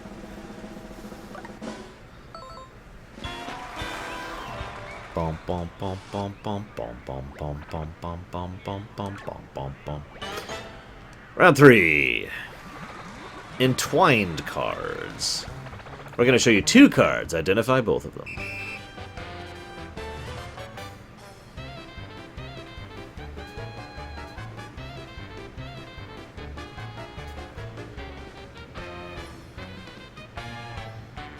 Okay. Large mushroom and a boinky card.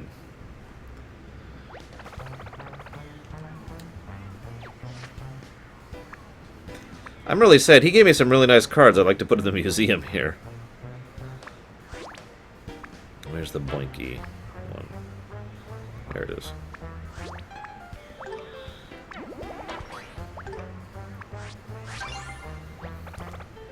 Well, they've got those masks, Sejuk.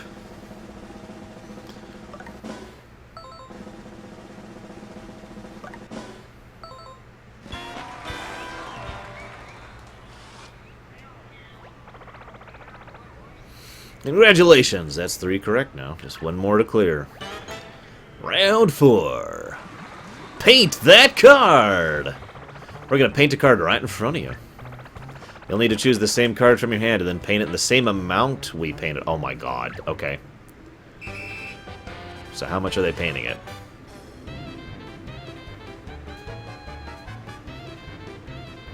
Okay. Splotch on the right blade.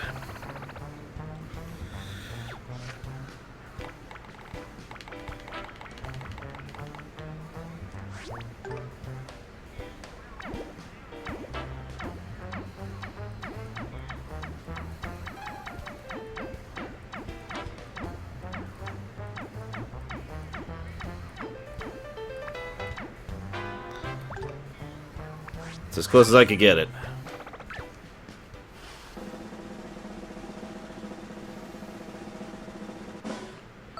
Okay. That would actually make a lot of sense, someone. You've already secured your prize, but keep trying to go and get every question for the legendary prize. Let's do it. Round 5. Card roulette. Or roulette. I always want to pronounce that roulette ever since I was a kid. I'm going to show you 3 cards. Identify all 3 of them. Okay, Spike, Spiny, and Drill. Spike, Spiny, and Drill.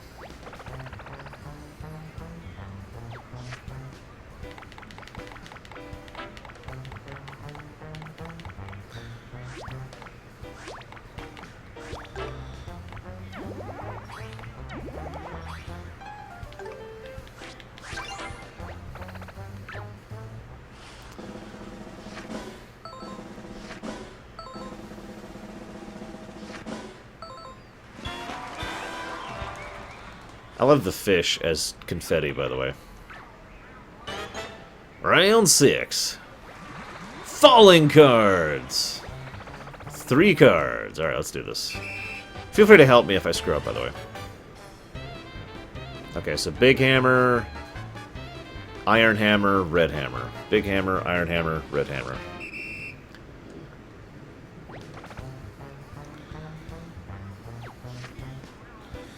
Big hammer, iron hammer.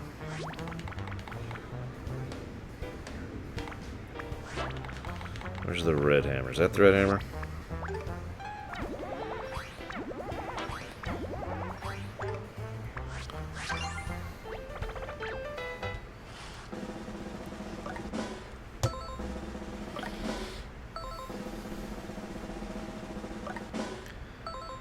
Damn it, Krenzler. Alright, this is it, guys. I really want to win this one.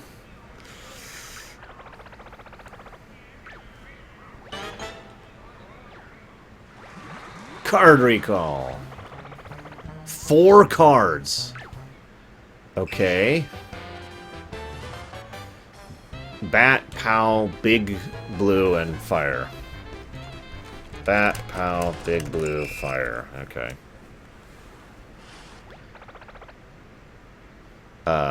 That would be the Pow.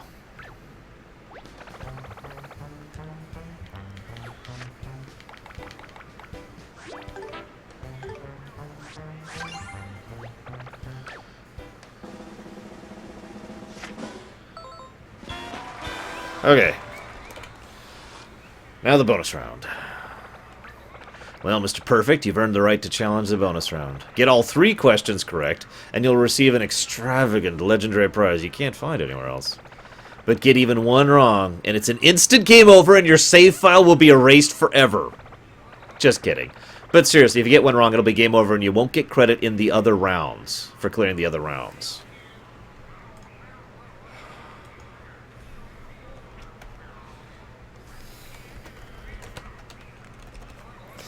Okay. Let's do it. Let's do it.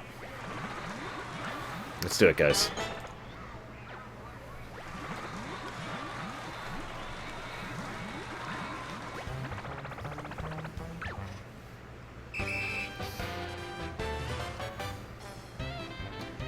Two hammers, big spring, and iron. 2 hammers, big spring, and iron. Boots. 2 hammers, big spring, iron, boots. Big spring, big spring. We'll start with that. Big spring, 2 hammers, iron boots. Right?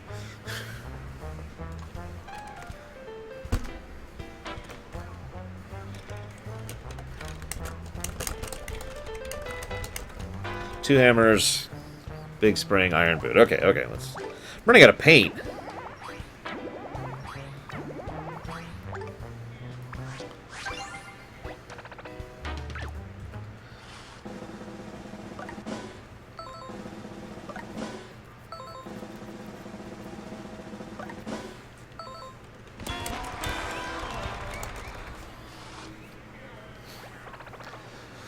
Okay. Yes, I'll buy paint, sure. I got the coins.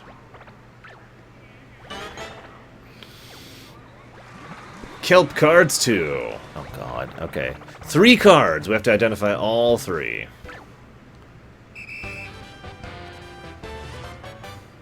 That's more than 3. Broken Hammer, Blue Flower, and Fuzzy. Broken Hammer, Blue Flower, Fuzzy. Broken Hammer, Blue Flower, Fuzzy.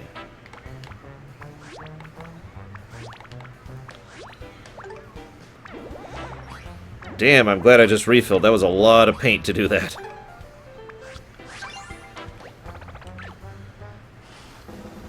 I couldn't think of the name of the Fuzzy. That's why I was like, stutter, stutter. I wanted to say Spiny, and I was like, wait, no, that's the wrong thing. Okay, this is it, guys. This is it. We got this.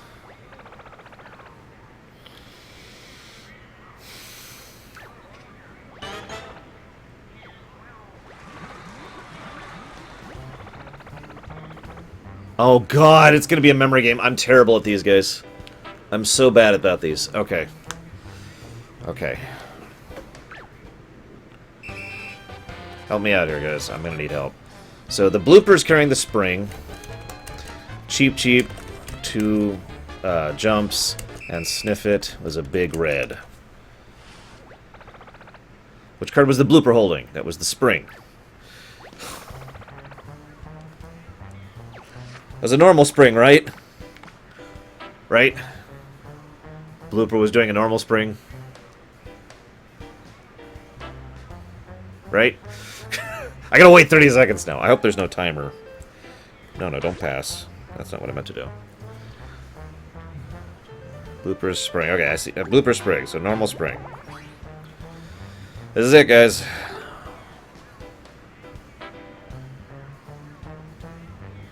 Hey, Sororoxus. Okay.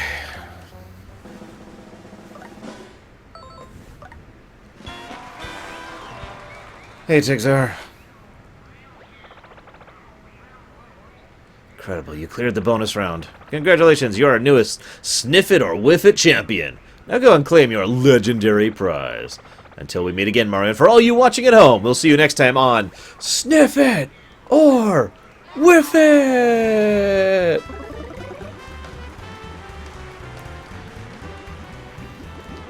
That was actually tense.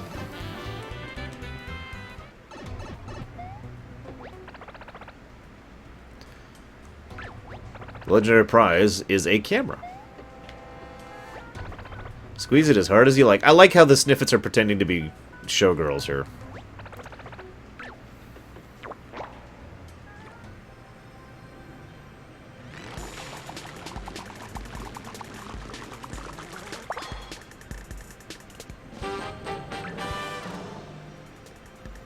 Selfie so realistic you'll begin to question reality itself.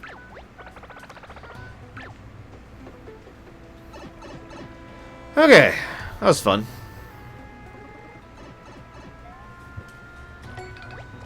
Awesome, there's our paint star. And then there's another trap and a boss fight.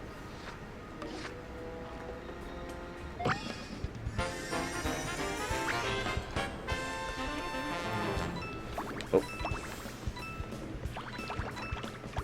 So,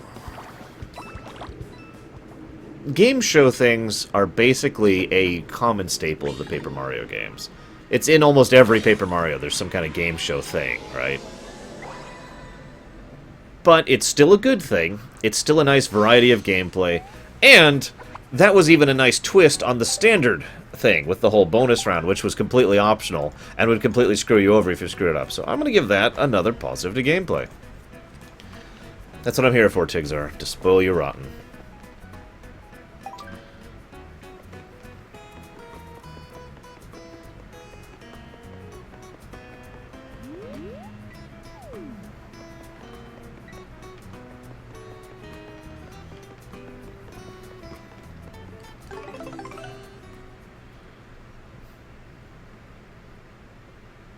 Really wish I could have kept all those cards, but, you know, whatever.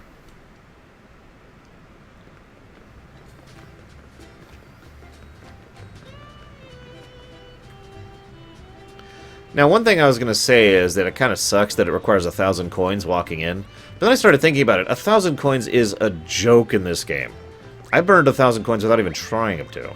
Excuse me, sir. I'd like to volunteer for the rescue squad. I'm small, but I'm fierce. Please. Sorry, kid. Rescue squatting is dangerous work, and we need everyone to pull their own weight. Go eat vegetables till you triple in size, and then come see me. Are you kidding me? Arrgh! That poor guy. Why are you such a dick?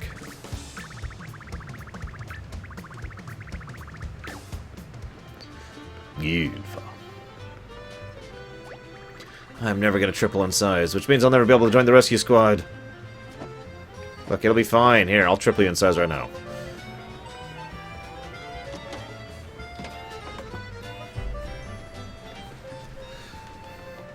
Anyways, in response to what Malagor says, I don't even have much of an opinion on Arkan, so I can't even respond to that. The who, Dragoon?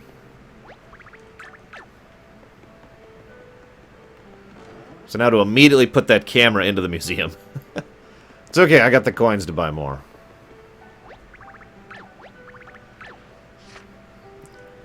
Camera, teapot, turnip.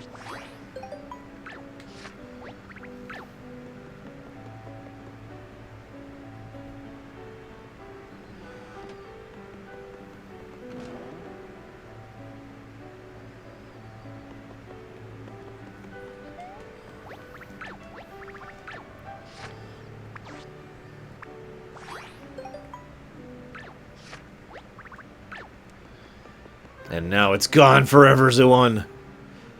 Of course, I've already made the statement, like yesterday, that if I had a choice between using a card or donating it, I'm going to donate it. So, the end. No choice in my mind.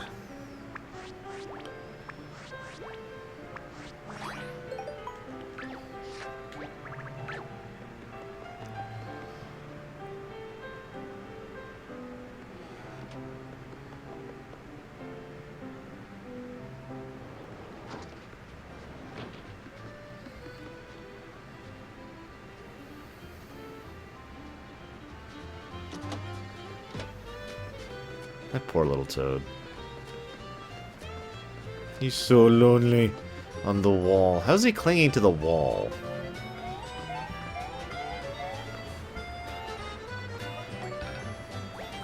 Sup, toads? Greenie! It's been so long. And you're here because you heard about Piper's letter? Check out how well the seaweed planet's doing.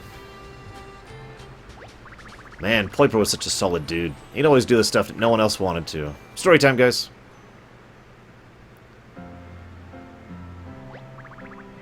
Remember the school play? No one wanted to play the role of the down-on-his-luck potted plant, but Piper was like, I'll do it. And he was absolutely amazing. Everyone totally thought he was a real plant. Still don't know how he got all those butterflies to land on him. I guess method acting really works.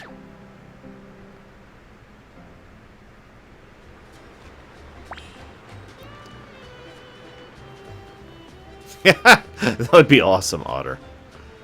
Your wall-hanging skills are tremendous. You're in. It's fine, Sora Roxas. I understand. You just hate me. Ahem.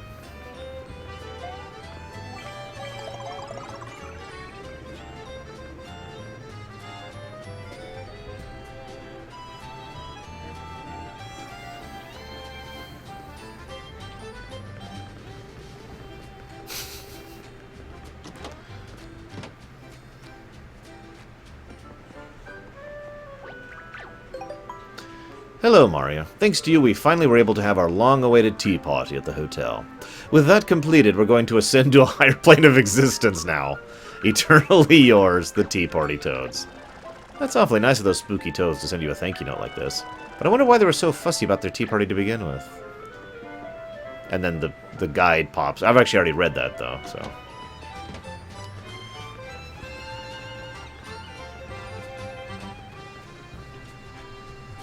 Hey, guess what? I can demonstrate where that negative for the gameplay comes from, too. Oh. 200 excellent attacks. Yay! I've completed another achievement, guys.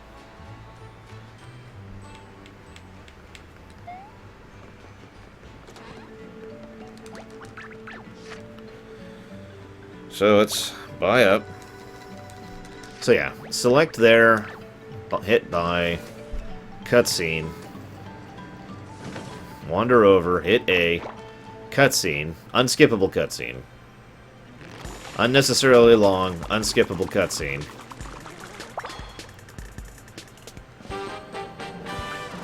You got the thing. Walk back to the guy, start all over again. Like I said, this is a negative. This is bad design. I get they want to make the thing something special, but they already did that when you first get a thing. There's no need to repeat it like this. It's just irritating.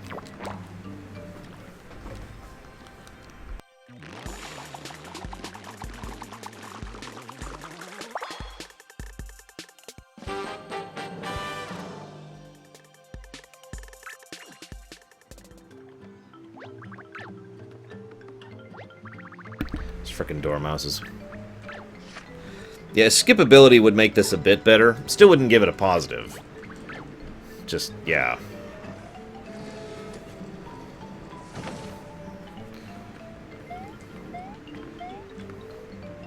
A few hundred each, Lava Dude. The average cost is 300 coins. This is my biggest expense of coins right here, is buying things.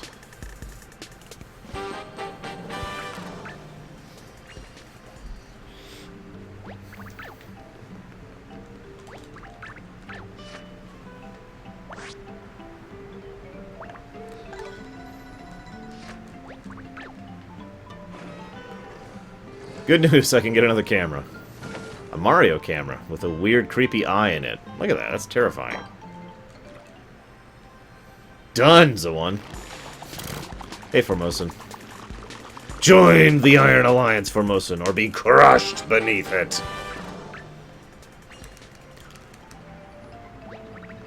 See you around, Sauroxus.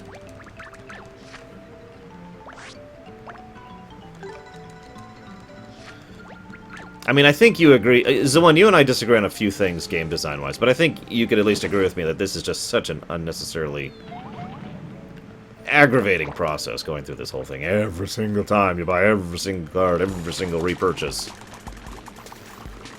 Oh, right. Never mind that for most. You get to live for now.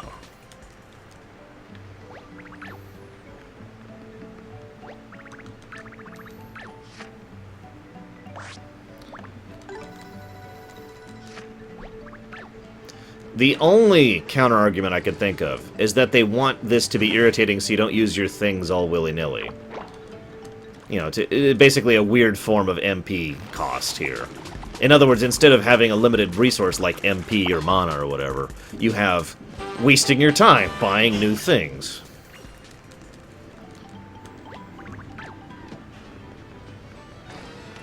I think that's a fallacy, personally, but, you know, at least I can see that. Alright, I still need the 3 joyous, jubilant, buoyant things. That's everything. Let's get out of here. And I should point out that if you really wanted these to be limited in use, there's a lot of ways you could do that without making it irritating to reuse them. You know? Like adding actual limited usage, or maybe making it so you can only get so many, or something like that. You know, there's something you could do there. So anyways, Dragoon, I can't head up here. I don't have the blue star. I can't go into the lava area, because the lava area event hasn't happened yet. I can't go over to the desert area, because that event hasn't happened yet. And the dragon isn't open yet, so I actually only have one place I can go right now. So I guess we'll go that way. Yeah, basically, Tigzar. It's like it's someone in the design team said, we need to have some kind of grind in this game, because the rest of this game is completely anti-grind. In a good way, actually. It's just... Oh my god, it's going to be a Metal Gear Solid section. This fort, there's no mistaking that smell. The blue big paint star is here.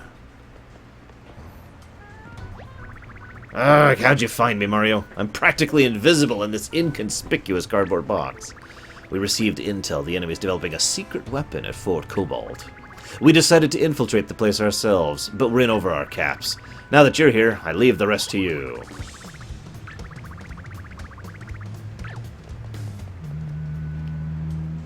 Well, never mind. No forced stealth section, guys.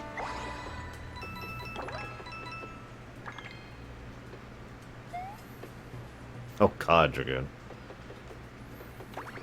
Would make sense, though. The what? Counters enemy attacks with a swipe of the tail. Lasts until you take damage. It's a buff.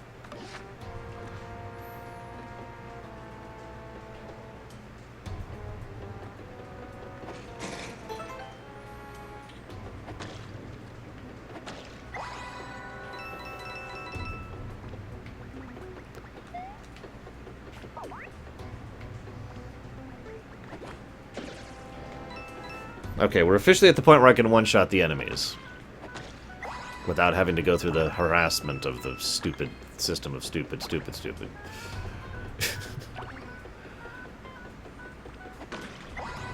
Crap.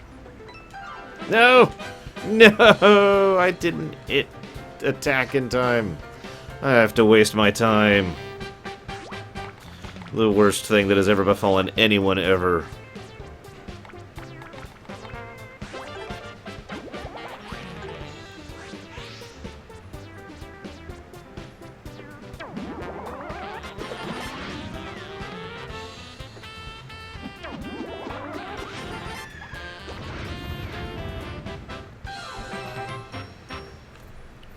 Note to self, that's an AoE.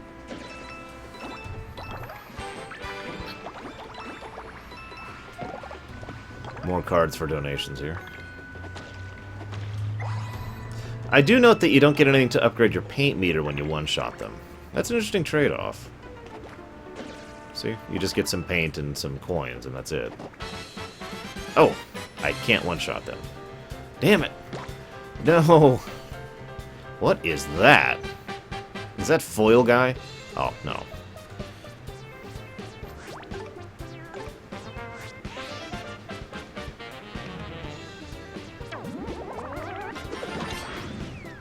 I have no idea, Zoan. I mean, other than art assets.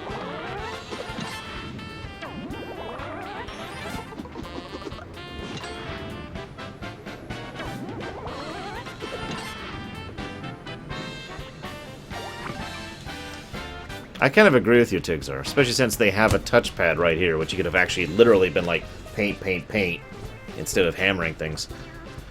Okay, so that guy's invincible. Got it.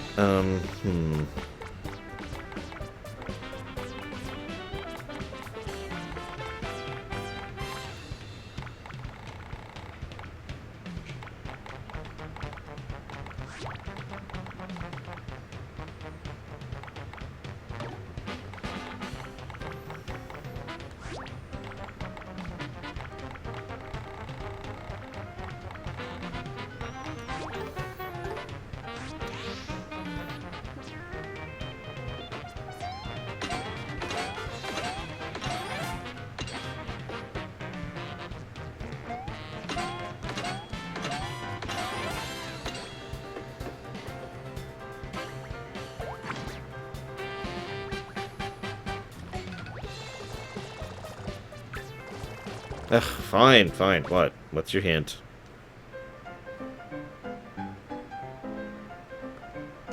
Okay. So apparently, the only way to defeat the metal guys is with metal. Who knew? Fortunately, I do think I still have a couple... Yep, there they are. Wait, no. I do not have any metal hammers or boots right now.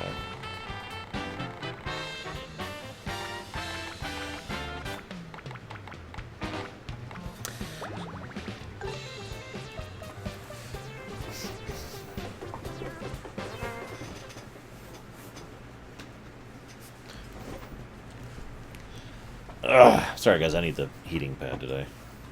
Back's been giving me issues. I guess that's not that unusual. Okay. I don't have any metal things. Oh god, it's a metal shy guy. Oh, that's actually kind of subtle. I'll give them that. Metal guy.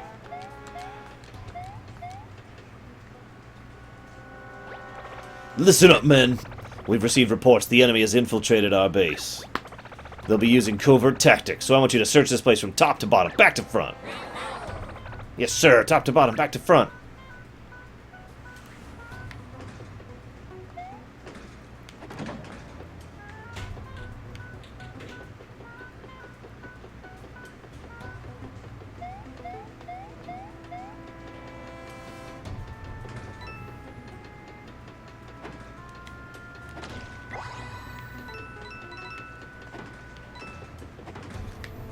I may have to, Zoan. Damn it. There's another metal guy here. Okay, we're okay. No metal guys.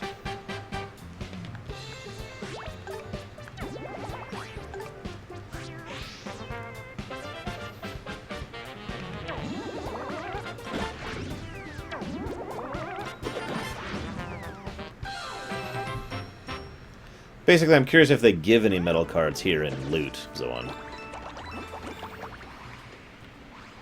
Because, I mean, that would make a degree of sense. I'm not saying they should, you know, give you tons and tons of metal cards, but it would be nice if a couple showed up as, like, here's a hint that this is what you need for this area, you know? Especially since I'm not sure I can buy metal cards right now. I mean, probably? I don't know, though. So there's a metal card right there.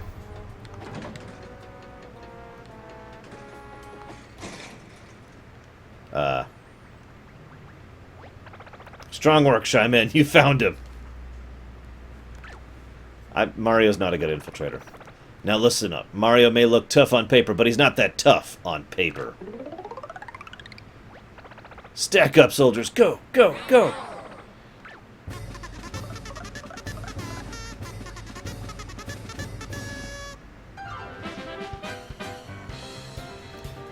Fort Cobalt, Malachor.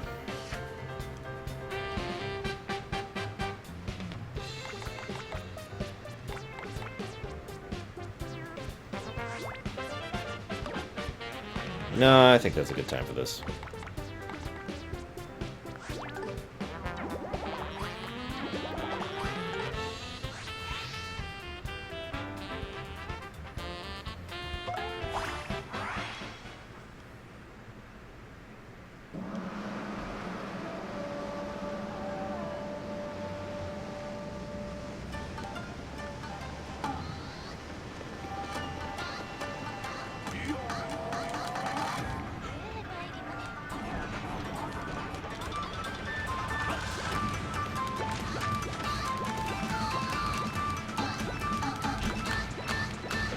Ha! I got an excellent that time.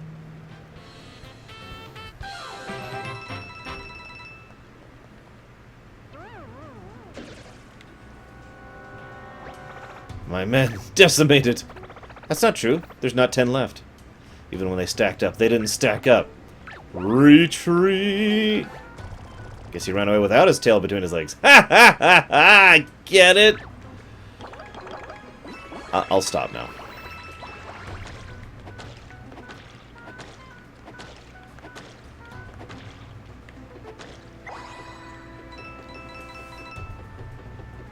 As ever, if you see a spot, please point it out for me, guys. Man, they're getting a lot of tails in here. It's kind of suspicious, actually. That's another thing you can do, Zoan. In addition to, you know... this is unrelated to this specific circumstance, but like, say, for example, there's an area that... I've actually seen a couple games do this. Like, there's an area you're fighting, and you're getting tons and tons of fire attacks, or hints that there's fire happening, or whatever, you know? And that fire is going to be useful on the frost boss up ahead, and then you get to the boss, and the boss has some defense against fire, you know, kind of trying to trick you kind of a situation. Although there's some arguments that that's actually not good game design because of its, you know, gotcha nature. But it is something I've seen things do before.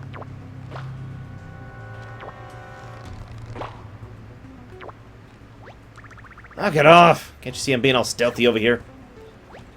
Oh, Mario? Sorry about that. Toad number 2, reporting for duty.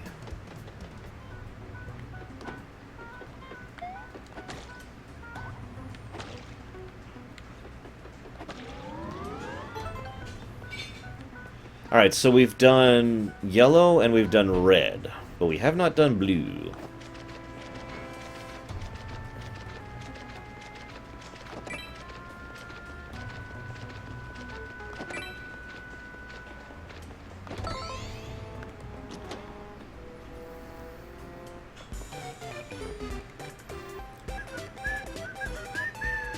It's a matching game? Okay. And it's a timed matching game, of course.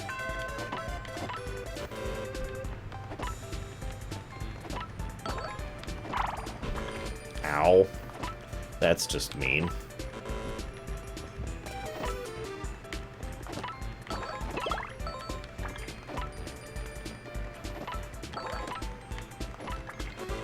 Oh, damn it.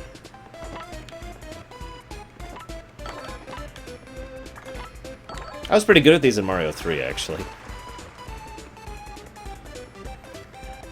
I used to try and sweep the board. Of course, I had the strategy guide. So, I cheated. So I guess I wasn't pretty good at these things. I was terrible at these things.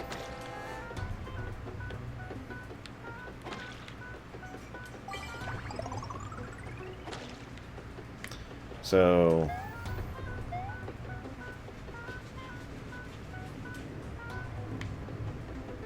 Oh, there it is. I was like, someone mentioned a splotch over here.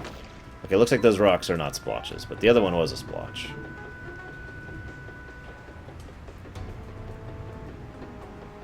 You know what's probably the best review I could give this game? Despite being frustrating, I want to keep playing. You know, I'm trying to do that whole very brief review thing. There's my very brief review. Despite being frustrating, I want to keep playing.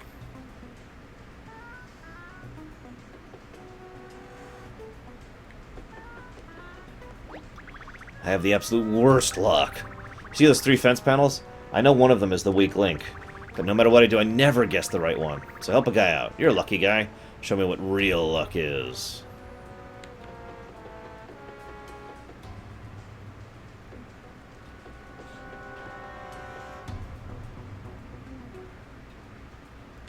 Does anyone see any physical differentiation here between these 3 things?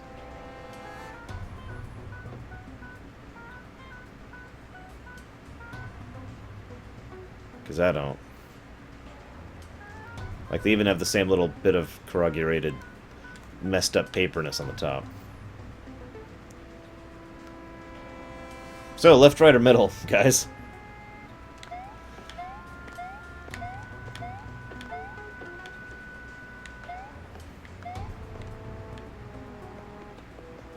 I forget the name of the site, but there's a site out there that bashes every Nintendo game because they have a very anti-Nintendo stance. So, how about 1 out of 10, it was made by Nintendo. Which is actually not 100% true. This is made by Intelligent Systems, with the help of Nintendo. But, you know, whatever. Splitting hairs and all that. Alright, break one's the only one who said anything, so... Left. Okay.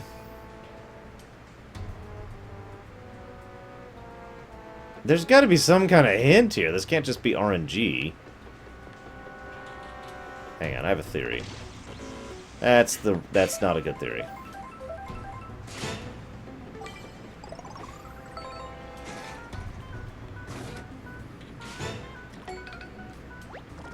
Okay, that's definitely a trap. That thing up there makes it totally obvious.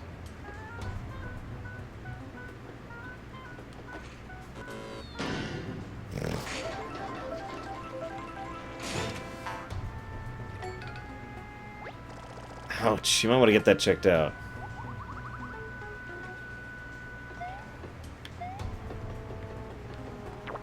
It was worth it. To have a tin.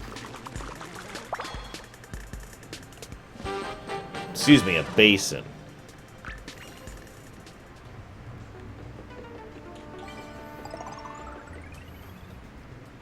So wait, so the one I want is the one... Well, okay, so there's no difference on these 3. On this layer, all 3 of these panels are the same. On this one, this panel is clearly much more ripped from the other ones, and that was the right choice. But on this panel, once again, the 3 are the same. Except for that little bit here, so sure. No!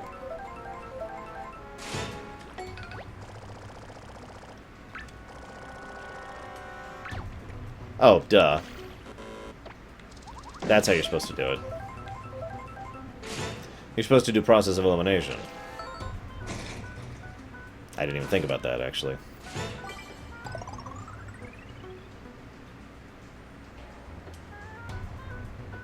Imagine if there's some kind of gaming phenomenon that everyone in the world played. Dragoon. Oh, come on. Oh my god! Ah!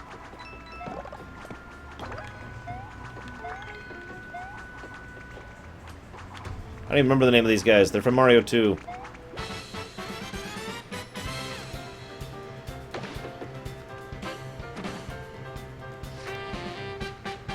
Ninji, that's it. They were in Paper Mario as well. Well, I'm curious what this does.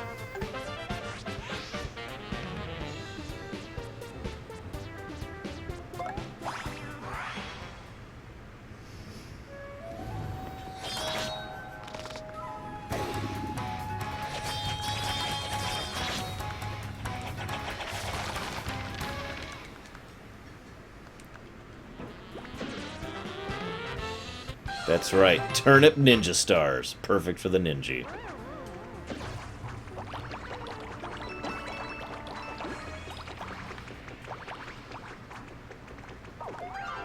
Damn it.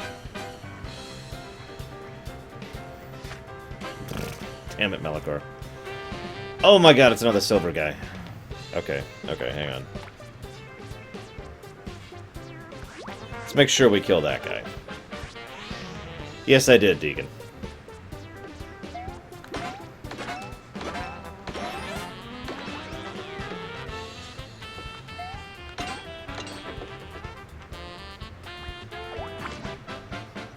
I like how his attack is basically to slice you. Alright, where's those hammer guys I got? There they are.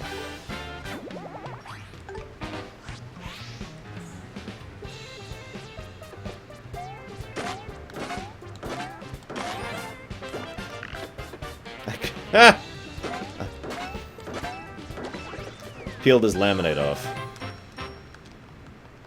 Where'd you get that emote, Permius? Well, that guy gave a ton of exp. Or the game equivalent of exp. Damn it to hell. Ugh.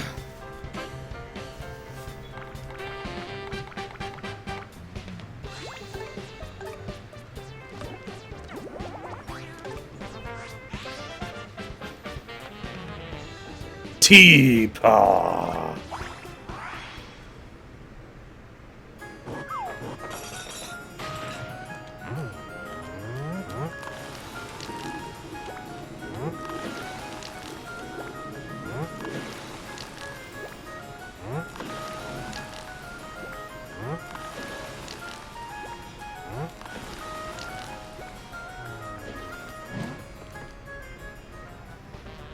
That's actually really horrible when you think about it.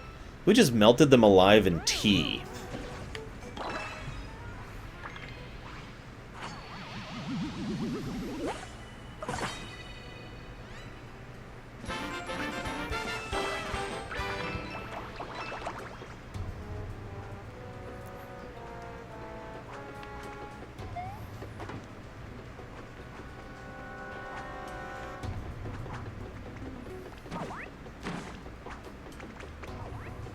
I didn't see any paint splotches there. Oh my god, it starts over.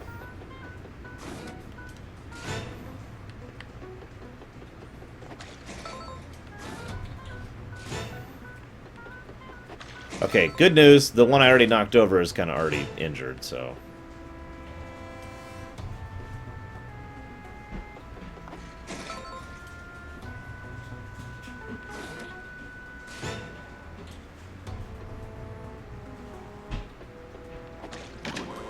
God dang. Well, I know for a certainty where it is now.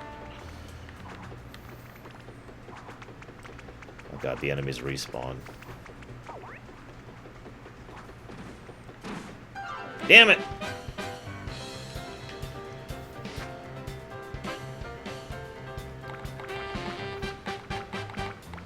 Go away.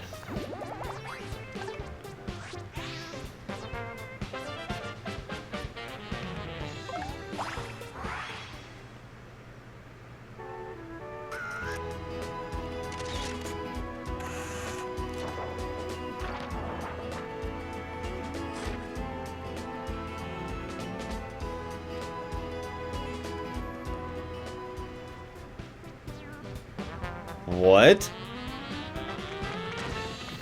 So remember how we were just asking about if how that's all the summons do is kill? Well, that one doesn't kill.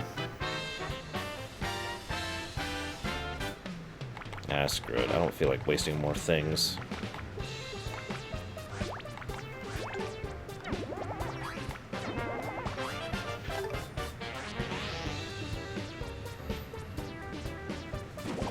Whoops.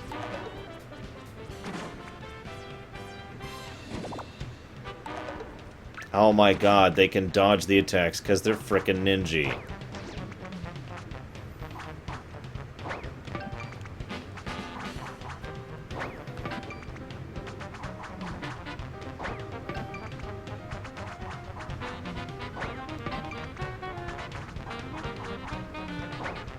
Oh, and here's your biscuits, Hashuk.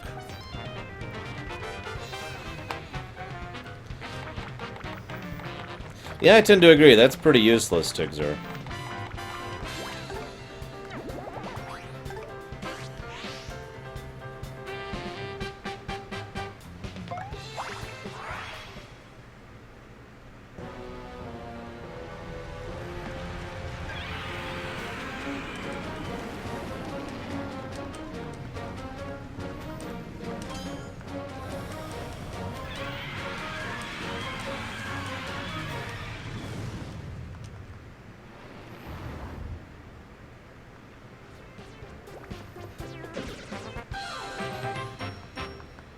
Also, the fact that there are enemies who are... The game manual actually says, you need to use things to take out these kind of enemies. Kind of removes that whole things being optional thing.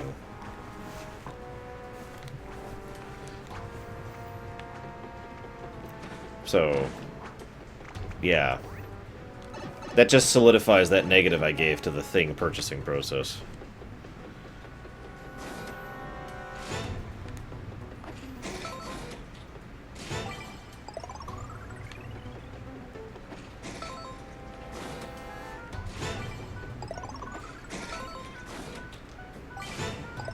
Okay, so it literally has to be this one. Mario, that was amazing! I feel luckier just watching you.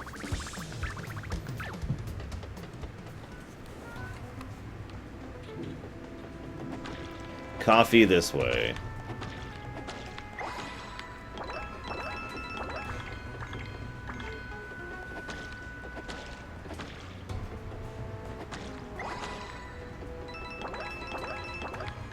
Okay, that's a lot of cards, paint, and a save block. This doesn't look suspicious at all. That's one interesting tool I would like to use in game design if I had the opportunity. Using save spots as a narrative tool. Because anytime an experienced gamer sees a save spot, they're like, oh god, what's coming up next?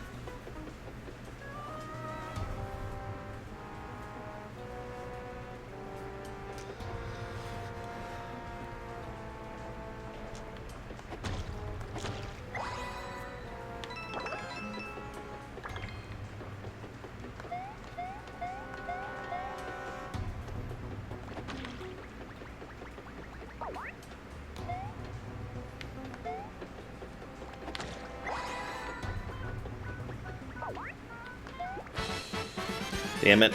I didn't mean to do that.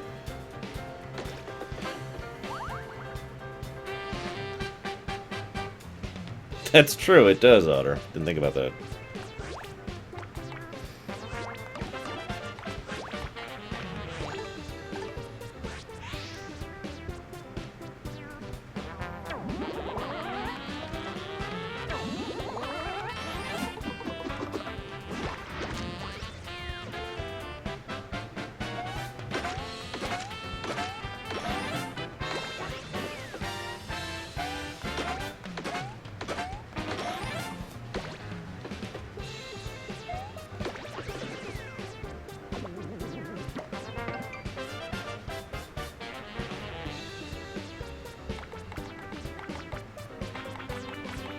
You ever played 30-Second Hero, Otter? With the Goddess of Time and all that? Who is very, very greedy.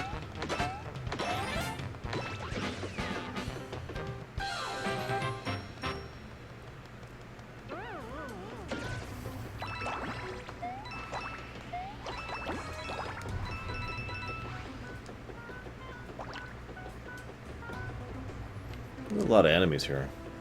And they don't die in one hit. That is unacceptable! I want to snap my fingers and immediately win the game. I'm kidding, obviously. Yeah, I do too, Otter. I still haven't finished the second one, but I want to someday.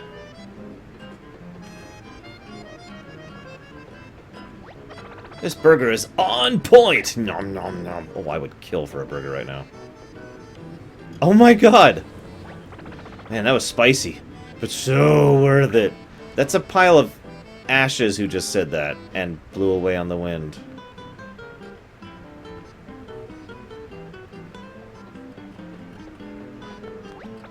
Eating this thing feels like smooching a Dragodon. Yowza.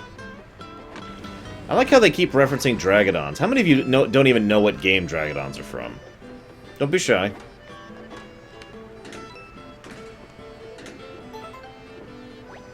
Oh, Mario, the barista here hooked me up with some coffee for my stakeout. I think you might sympathize with our cause. Oh, by the way, the secret password is pretzel. No, wait, it's seashell. No, that's not it right either. It's a pretty ordinary word. Nothing special about it at all. Oh, well.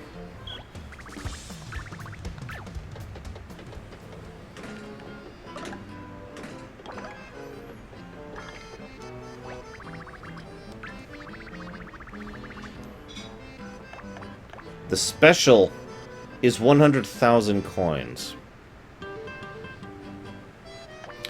The Dragodon is from Captain Toad, Treasure Tracker. Good game, by the way. I do actually recommend that one. On sale, but still. So, sure, let's get a Magma Burger. See what happens.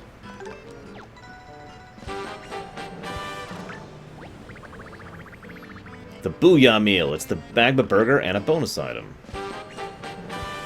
A fishing pole. Okay. Yes, I want the special, please. You, sure you want the special? Yes. Okay, just act natural and listen up. Cafe's a front. I'm a highly trained super spy who just happens to make the best darn latte this side of the red pepper volcano. I've got some intel about a card that might be effective against the new super weapon they've been developing. Take these with you. They might come in handy. That's like the 80 billionth tail I've gotten. Just like Bond. I'm collecting new intel all the time, so check back if you're having trouble. Thanks for stopping by. Please come again. I love a good spicy burger. There's a restaurant back in KC, it's a local place, that sold burgers, but they actually cooked the meat. They basically had the ground hamburger, and they put jalapenos in the hamburger, and then they actually cooked the hamburger itself in jalapeno juice, and it was really spicy, like tear-inducingly spicy. Oh, it was so good.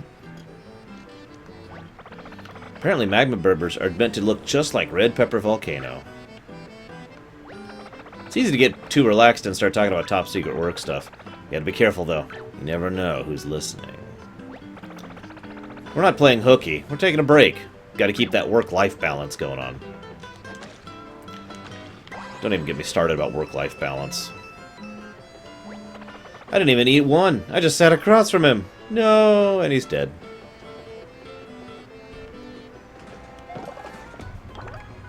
Good. I was starting to wonder if I was going to get another iron jump.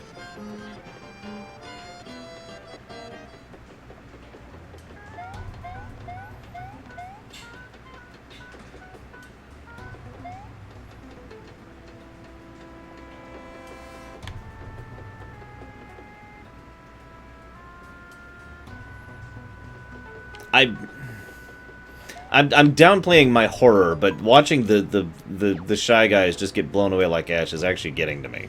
It's like, wow, what the crap. And all that for a nice burger.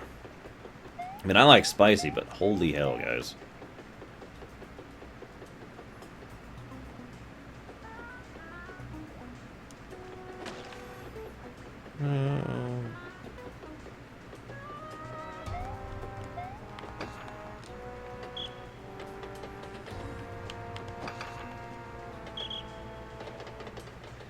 Well, there's the Deus Ex reference here. That's how many people you could fit into the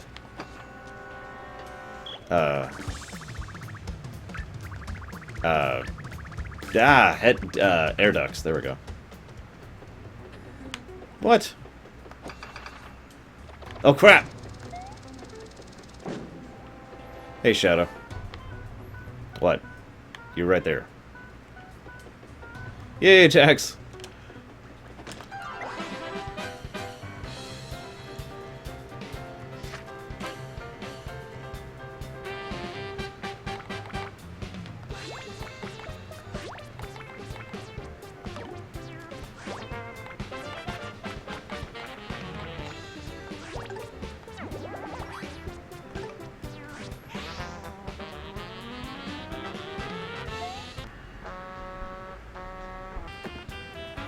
God damn it, really?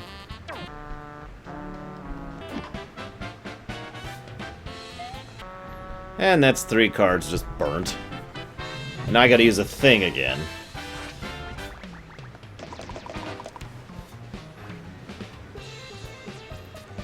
I didn't get to that much, Permeus. That's pretty impressive, though.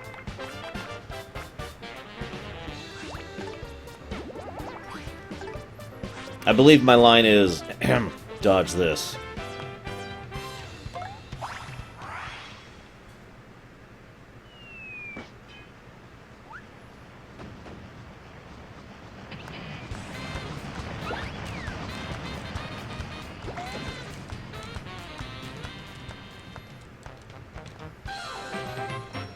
Hey, Fearsome.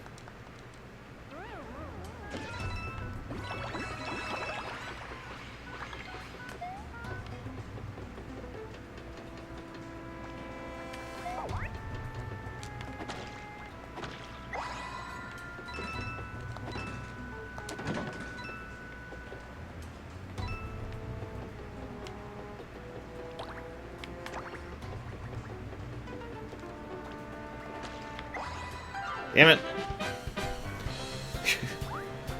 Oh, God. That's even worse. A gold Shaggy. Yeah, no, I'm out of here.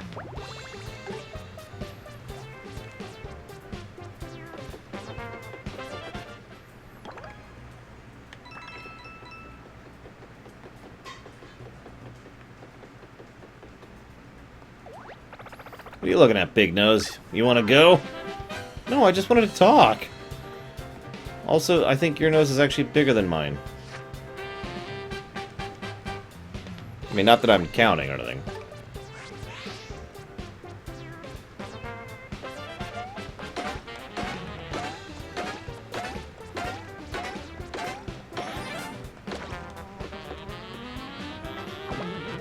Actually, I was fearsome, yes. They were some of the only classes I really paid a lot of attention to in school. Yes, I was one of those kids who really didn't like going to school. Like, hated it, actually.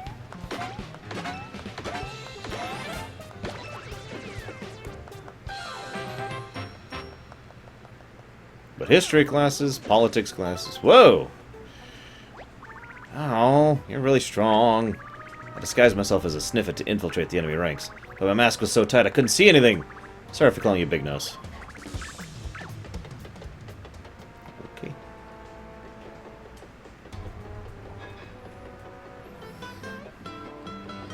Love that music change. Yeah, I need some health, if you would, please.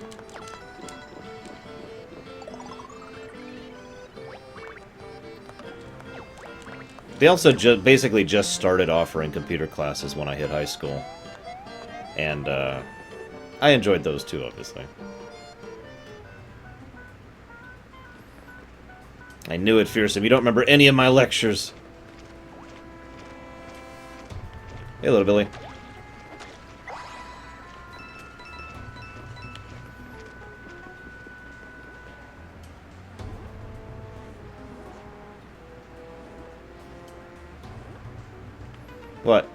What I missed, someone?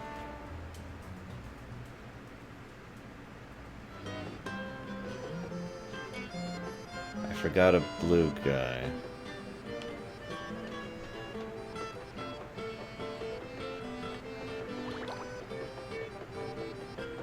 Oh! You're right, I did. God. Thank you, someone. Oh, he's right there, he's right there.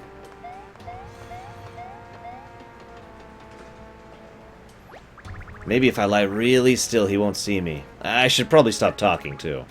Ah, whatever.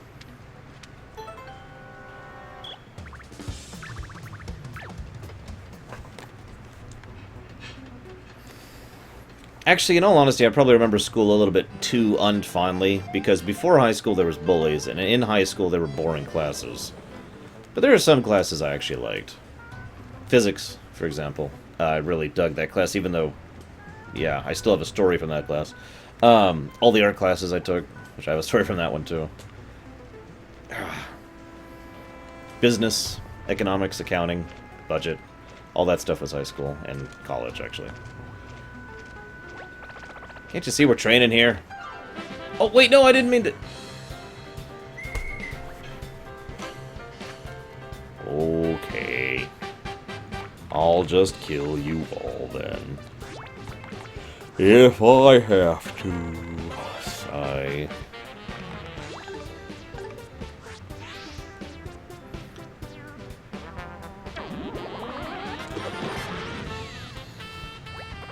Our personal trainer's gone. We're free!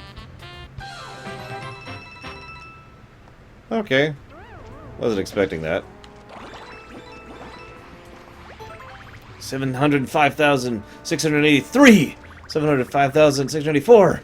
Just 294,315 more squats till I hit a million. That's not too bad. Oh, Mario. This training's really hard. My glutes are starting to crease.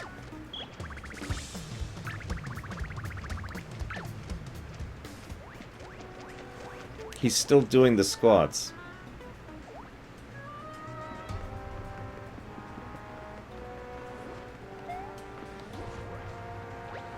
Can't you see we're training here? Okay, it looks like...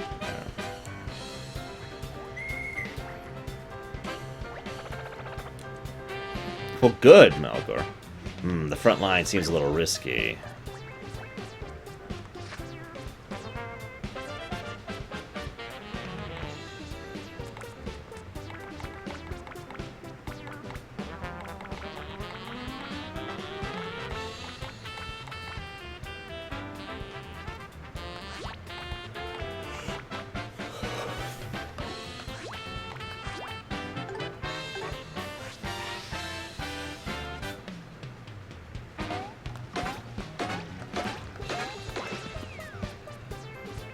Well, I was just aiming for this guy, but whatever.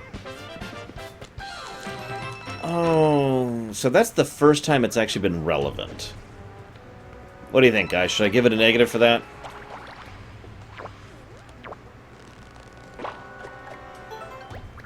Boom! And I stick the landing. All this training's really helped my core stability. I'm totally ripped. I'm crazy cut. I'm straight up shredded! Which scares me, because I'm paper. So I know what you're saying. What negative? I don't know if you're aware of this, but I can't aim. Like, if I have a jump attack and I want to hit the third guy in a line, I can't do that. I can't select who I'm attacking. It's in order. So if I want to hit, for example, the last guy in a line, I have to do an AoE attack to hit the last guy, because I can't just target him with an attack. That's why I say that's the first time that's been relevant. I noticed that really early on, but it's never mattered until now.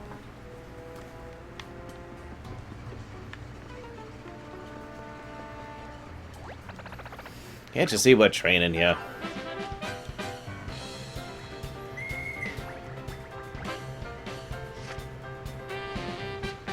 Oh, this is definitely not the final area. We haven't even found the third star yet, Fearsome. I would say we're probably about halfway through the game, though, at this point.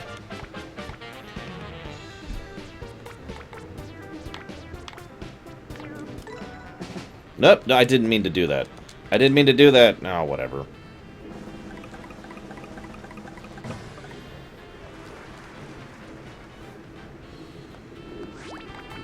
So yeah, now I have to use AoE attacks to hit the guy in the back, which means hitting the guys in the front, which I don't actually want to do. I want to let them run away and be free.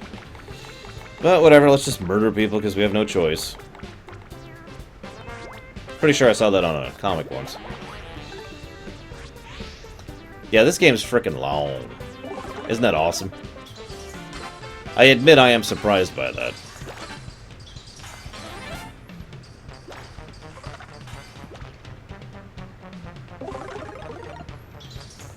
True enough, it's not an RPG. But I don't mind long adventure games, too.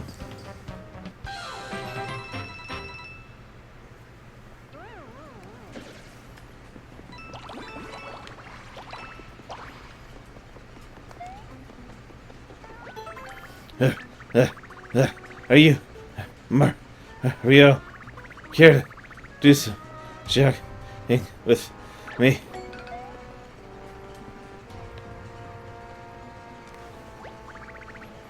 Whew, I'm ready to call it quits. Toad number 6 of the Blue Rescue Squad, reporting for duty. Which one, Dragoon? Whew, that was a good workout. Been a while since I got my paint pumping like that. So here's a weird idea that everyone would hate. What if they actually added, like, some kind of special abilities or changes in stats for the kart driver that you pick in Mario Kart? Now, I know what you're saying. Well, there are stat changes. I don't mean, like, the weight and whatnot. I mean, like, a Sniffit could shoot a shot ahead kind of a thing, right? That I was just thought of because Malachor mentioned it. Now, if you're paying attention, that actually was in the SNES Mario Kart, just not for you. It was for the AI. The AI got unique abilities because of which one they were.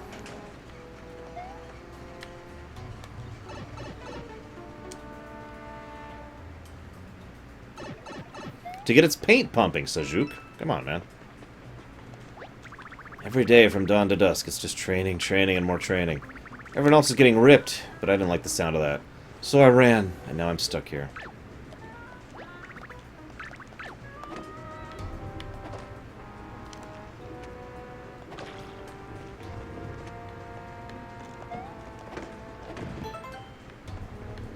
Hey, I found a way out, buddy.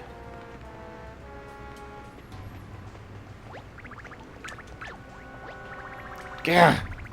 I totally tried that. Guess I hadn't blasted my course hard enough to have the strength. Oh well. Thanks, Mario. Yeah, there was a variation on that in the GameCube version. You basically, there was one power-up that a group of people would get in the back, which is pretty cool. Another reason to call the GameCube version the best of the Mario Karts. In my opinion, of course. I actually do, says Shook. Oh, it's pretty damn dark so far, Fearsome. Like, it's not Metroid Prime levels of dark, but whew. This game has actually legitimately shocked me with how dark it is at sometimes. Like, obviously you haven't seen the whole thing, but if you go back and rewatch it, you can tell what I mean. It's just, what the hell was that kind of moments?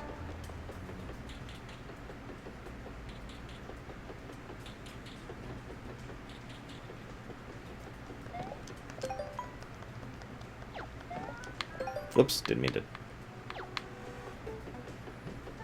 Exactly, Little Billy. God, I loved the GameCube Mario Kart. That's still my favorite. Although Mario Kart 8 comes very close. Mario Kart 8 is a very well-polished game. In my opinion, of course.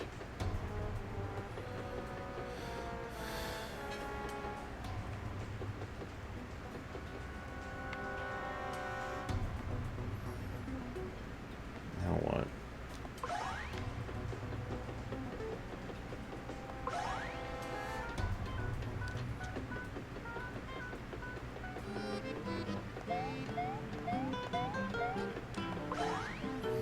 That is an extremely valid perspective, Tigzar. The only reason I don't have that is because this is effectively in the Mario RPG setting, which historically has some extremely dark things happen into it.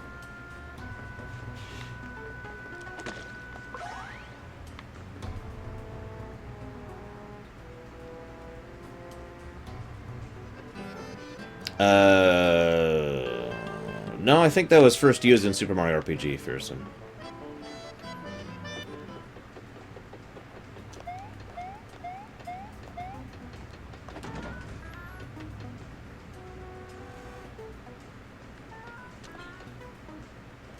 Oh, I see it now.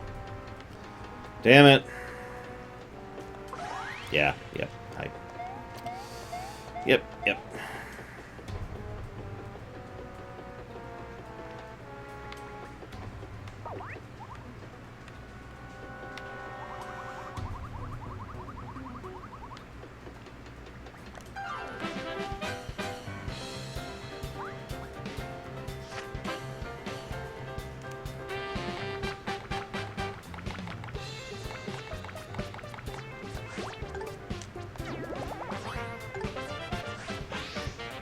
Oh man, Five Guys would sound so good right now.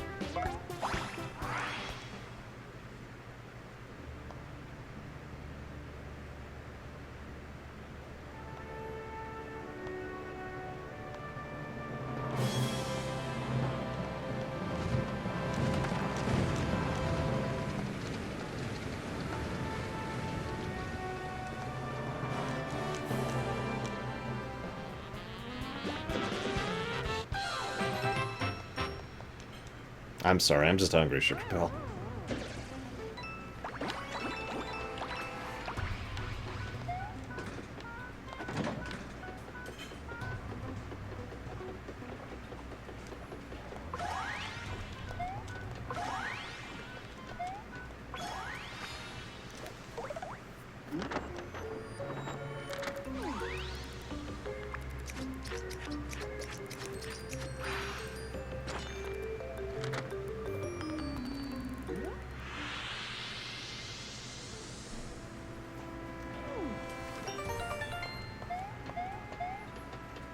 Look, they're just very ultimate fearsome. That's really all I need to know about them.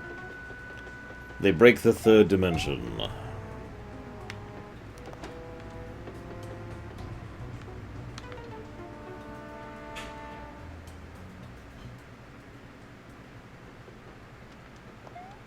Uh-oh.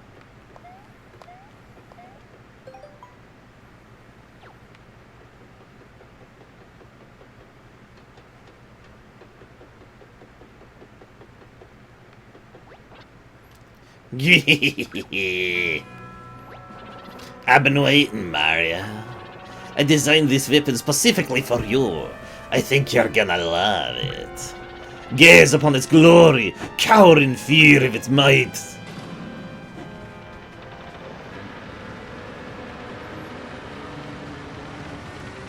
My god, it's a dreadnought. Yeah, I thought it was Ludwig. Ludwig! Yeah, my new anti-Mario weapon. Ludwig's Mega Bad Super Battleship of Doom! But its friends call it the Super Ludship. What do you think? Isn't it fierce? But you did show up a little earlier than I anticipated, so we had to cut production a bit short. Quit bragging, you classically trained half-wit. There's a big paint star here. I know it. You can't hide from me. I can smell things. Things normal paint cans only dream of smelling. You're right. I do have the blue paint star. But I'm not going to let you just take it. If you really want it, you'll have to get through me and my Super Ludship. Come at me. Alright, so what's... I'm guessing the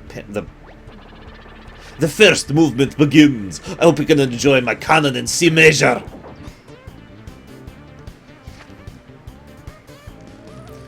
So yeah, I'm guessing we need to use the whatcha-fig on this one. The basin, that was it. But for now,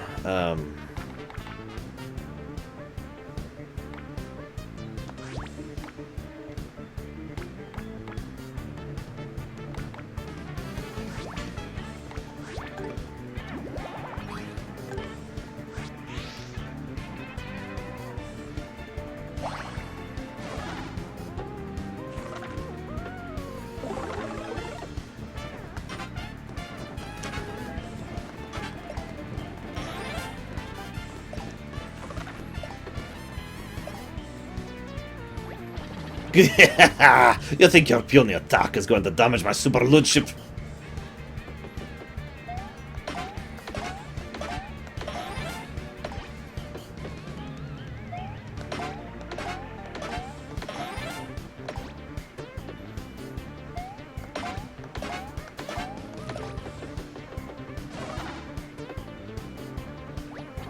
Target, Mario!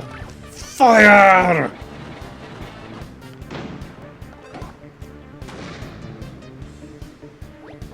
Oh, counterattack, huh? Aren't we doing well? Prepare tactical auxiliary forward mounted attack units! Oh, you know what I mean! Kill the dang Koopa Troopas! Roger, your evilness. Koopa Paratroop and 2nd Division reporting for battle. We're in position, sir.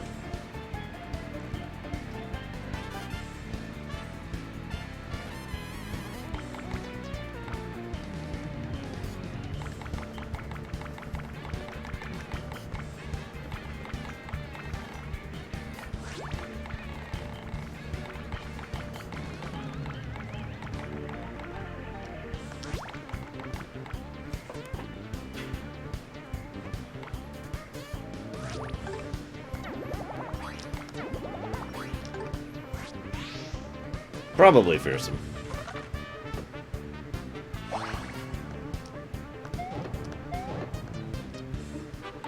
Wow, okay. Sure.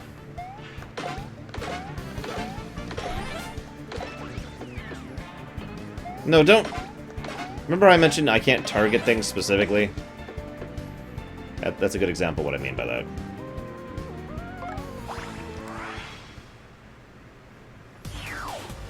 And you wonder why I didn't watch it, Permeus.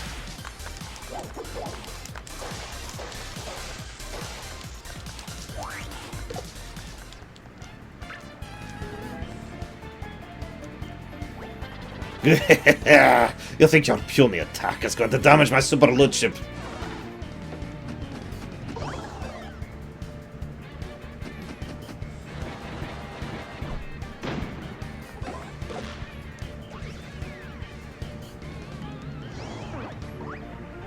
Okay, so I need to take those two out in one round. Got it. That's what I was trying to do. Until I frickin' failed. Screw it. This is a boss. Big guns time.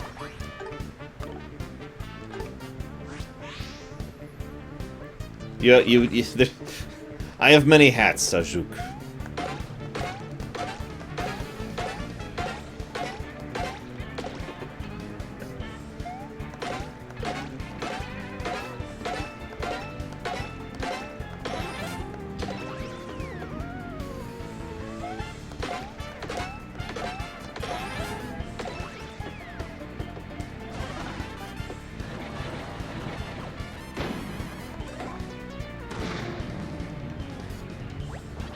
Yeah, my ship has taken serious damage.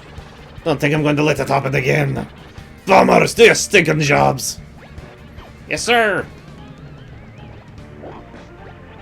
Bomb squad reporting for battle.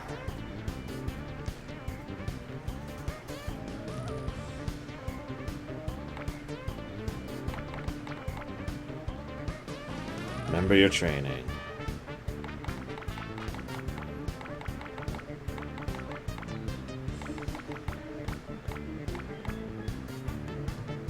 The loot ship. It is glorious. Sure, why not? See what happens.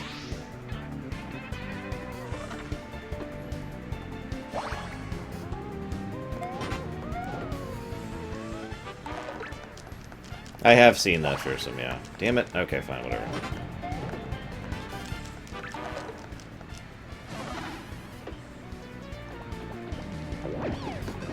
Damn it! Okay, that's bad. Because I just lost my tail now.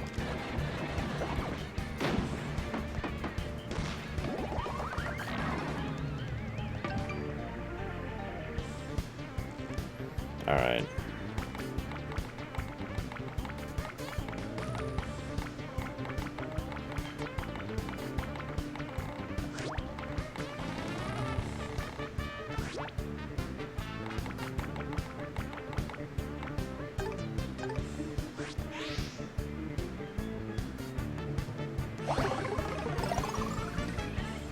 I'm not sure if it's time for the basin yet. I don't want to use it early like I did last time and end up instantly game overing, because I used it at the wrong moment. Here's a Goten. Yeah, this still feels like a counterattack situation here.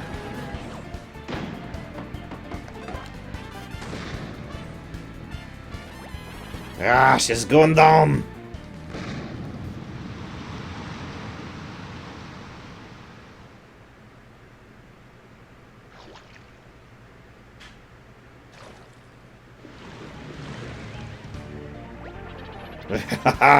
This was all my plan all along. The loot ship was just a temporary design. Say hello to the flagship of my fleet, the Super Loot Sub. Go ahead, try to attack it. So this is probably where I use the basin. Although...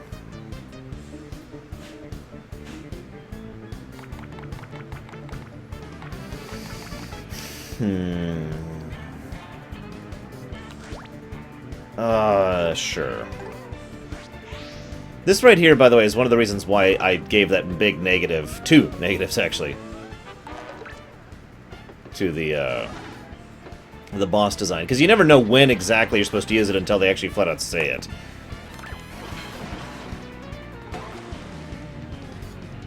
But I'm pretty sure... Okay, so...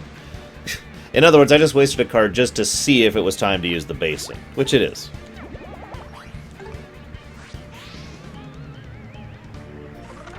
I've never seen the basin attack before.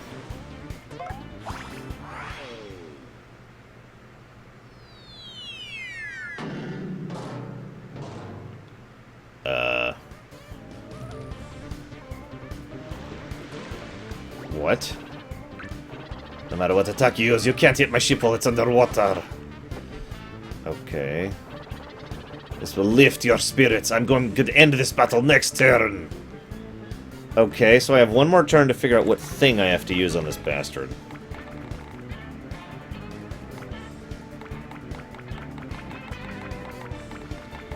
So, the thing Garbage Can Guy said I need something that buoys. Probably to prevent him from submersing. I don't have anything like that. So I'm about to game over. Do you think I should give it another negative for the fact that this boss design is still stupid?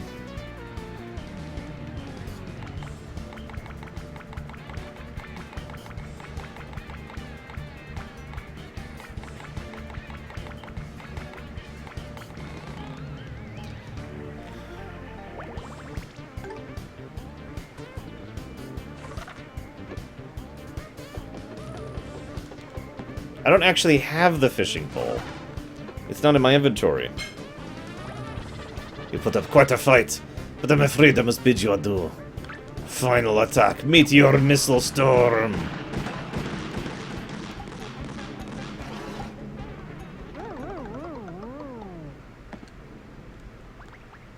And horrifying death.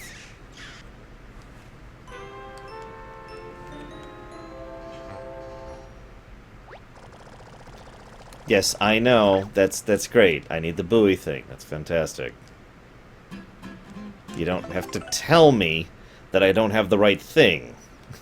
At least give me a hint. Don't tell me flat out where it is. I don't want you to hand it to me on a silver platter. Which is the other thing they do.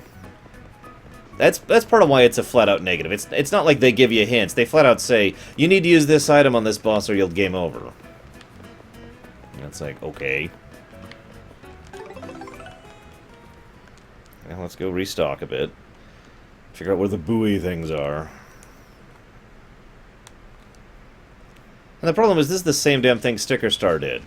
And if I had been scoring Sticker Star, I would have given it several negatives there, too. I've already given it 2 negatives. I'm not giving it any more. It's just a reiteration of the same damn problem.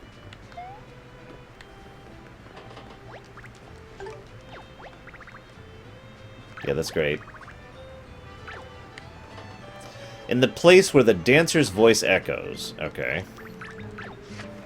While I rebuy some stuff, where would the dancer's voice echo?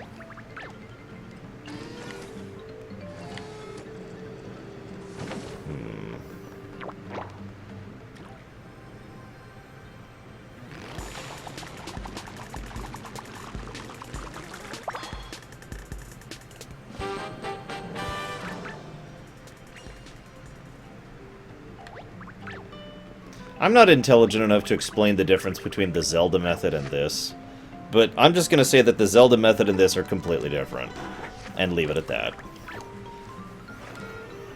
For those of you not aware, the Zelda method is you usually get an item that is useful in a dungeon for the boss you get it for. You also, and as Alder points out, you also usually have to use that item to progress through the dungeon. Very few Zeldas do not use this formula. The recent Link Between Worlds is a good example of one that kind of played with that formula.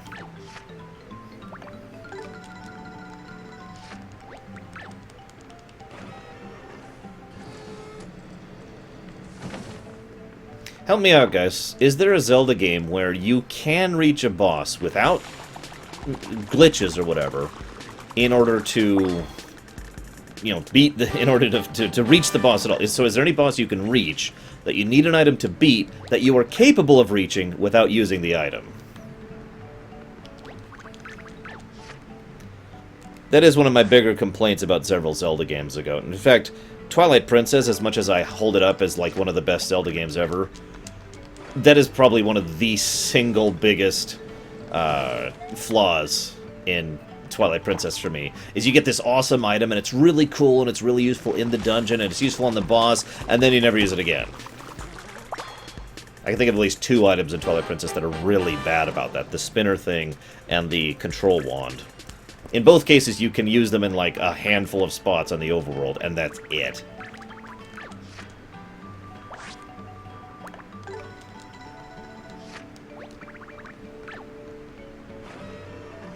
I will also say that presentation matters. I've said this for many, many years. Even though functionally speaking, several other games do the, you know, one path to victory kind of a thing, usually there's a way that it's woven into the gameplay instead of literally playing a card and then winning, which is the boss design of Sticker Star, and most of the boss design in this game. At least the mini-bosses are pretty cool.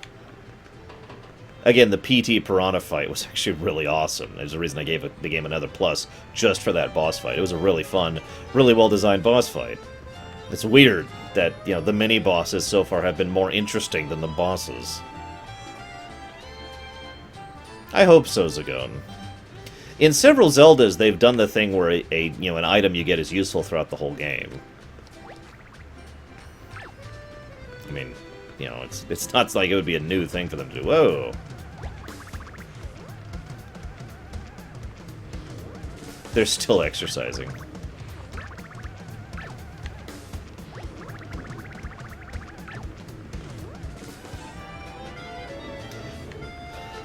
Okay, I need to figure out where the hell the dancers are. Let me reread this sentence a little more carefully. I did that too, Malachor, because I thought the spinner was cool. I need to play Hyrule Warriors still. I want to. It's a game I am interested in. Okay. Floating in the space where the dancer's voice echoes.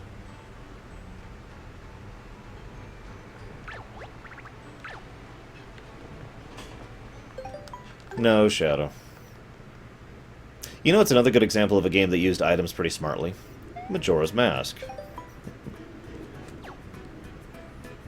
Ah, crap. Shy Bandit, with his awesome theme song.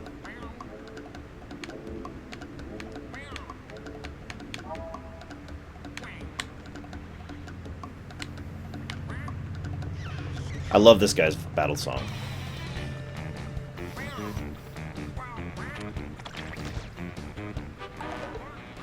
Oh, crap.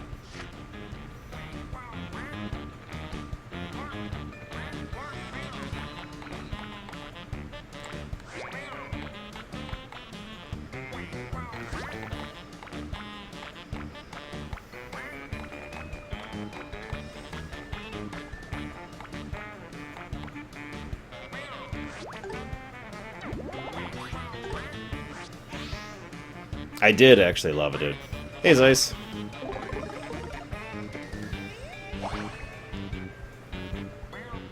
I don't think I could do a rumination of Hyrule Warriors.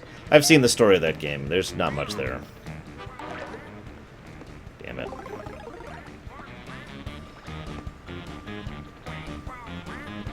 Okay, so blind only lasts 1 round. That's actually pretty good.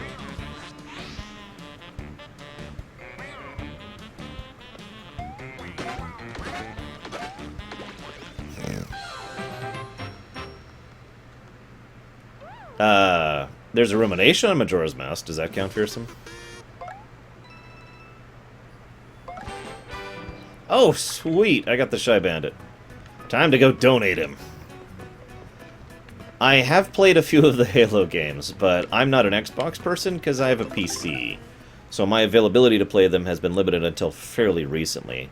And nowadays, I'm usually so busy that playing a game just for the sake of it is not really something to do. I also admit I feel a little bit intimidated by the Halo series because of the fan base, and there is a fairly large amount of lore behind the Halo series, some of which I actively don't like, and a lot of which I don't really know all that much. So I've been pretty hesitant to get into the Halo series in the last year or two.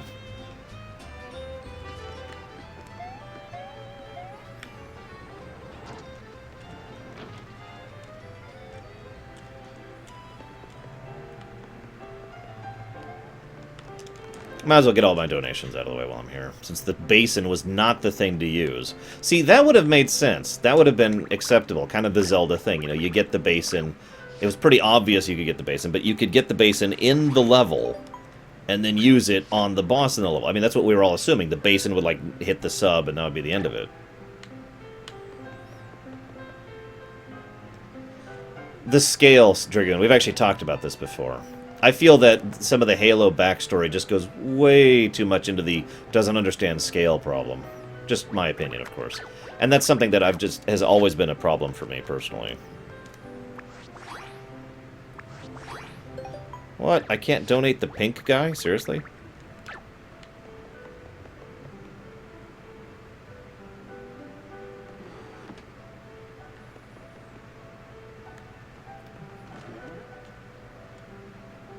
Really, Fearsome? Really?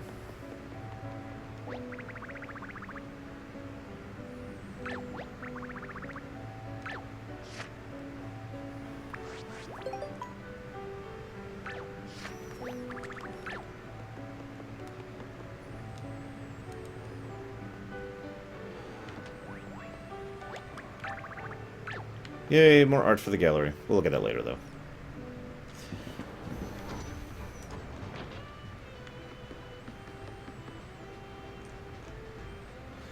So. Actually, I did, Little Billy. Even though it required going through that damn dungeon. Twice. Still did it.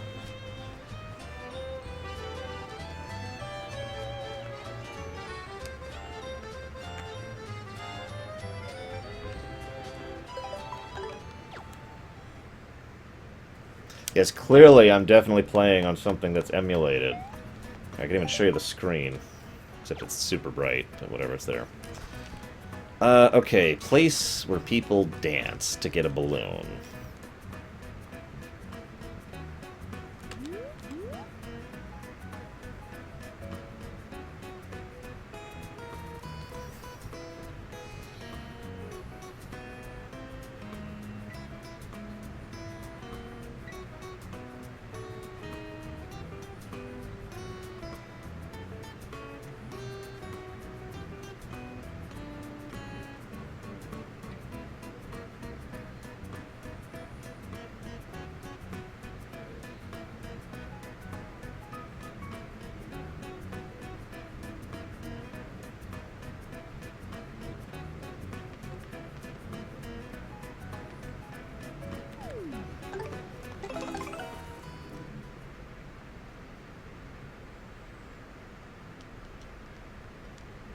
This was my only thought earlier.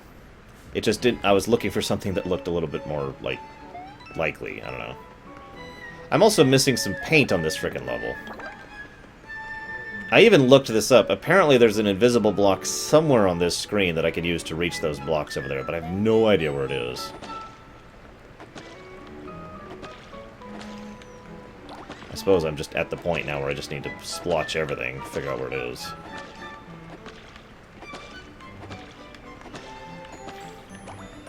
I will find this block.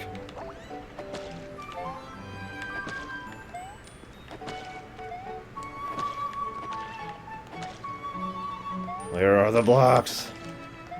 Where are they?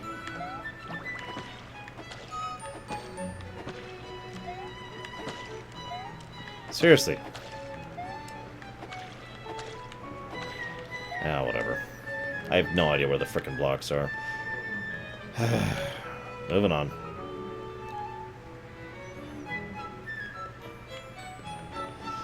Yeah, I was surprised by how light this thing is and how comfortable it is. Of course, you guys saw my unboxing video, but when I first unboxed this, I was like, wow, this is really comfortable. It was shocking.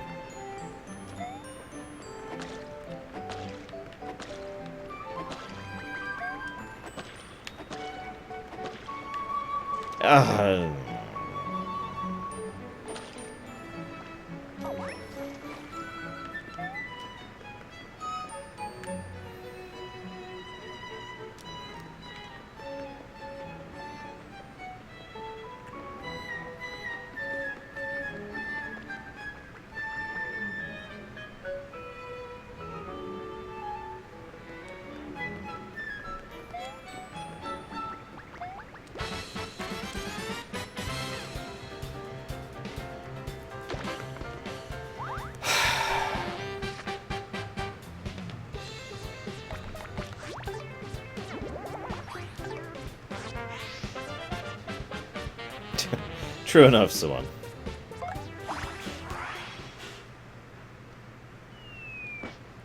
I don't know, Shadow.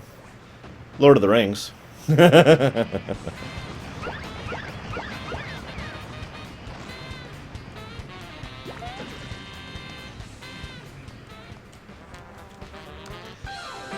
I will say so Nintendo controllers in general I've always liked. Even the original NES controller I was willing to put up with at the time. And the SNES, N64... Yes, I actually like the N64 controller, as long as you hold it right.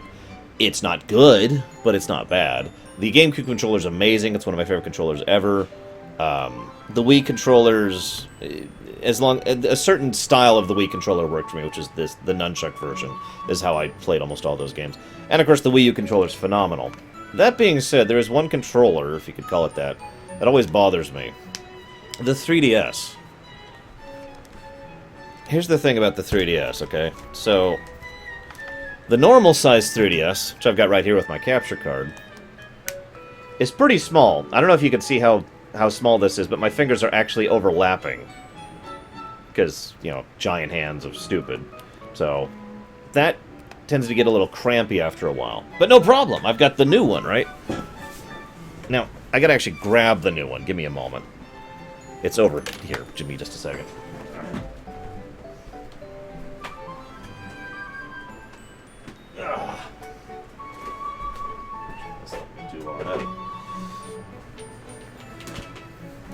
So the new one, much bigger, much more comfortable, and it's actually got rounded edges, so it's way more comfortable to use, right?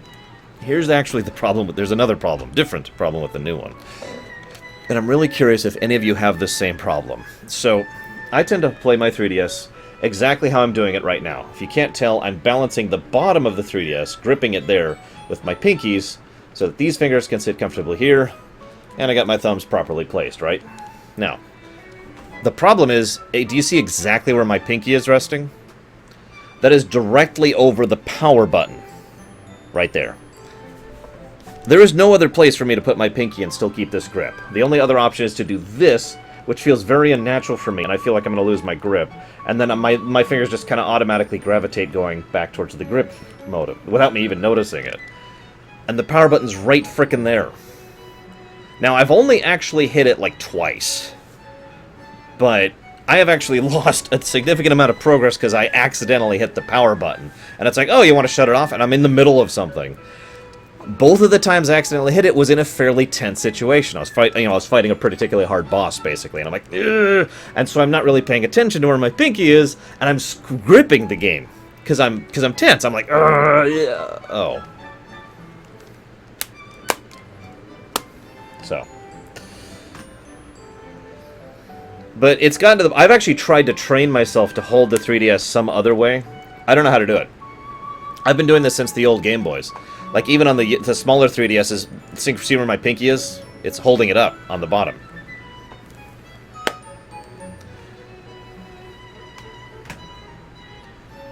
I mean, I've been doing that since the Game Boy Advance, basically.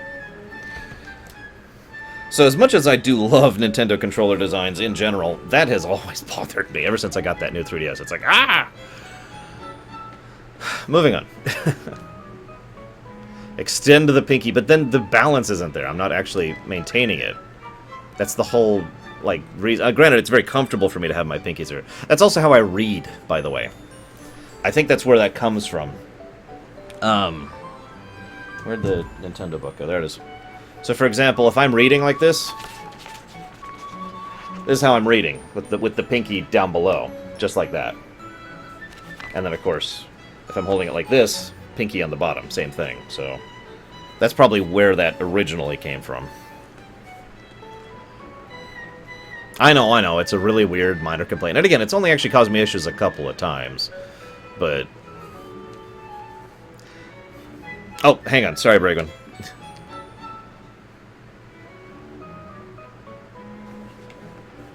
Copyright extensions. Don't worry, Operation Bellhammer will go into play before copyright extensions become an issue.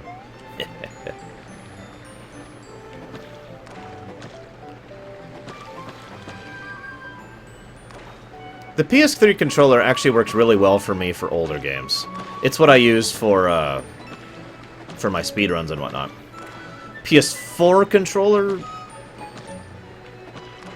is alright. I mean, there's nothing wrong with it. I do think the gimmick of the touchscreen thing is a little ridiculous in every game I've played on the PS4. But that's not a complaint, it's just a comment. It should be like right here. Whatever. Just gonna move on with my life.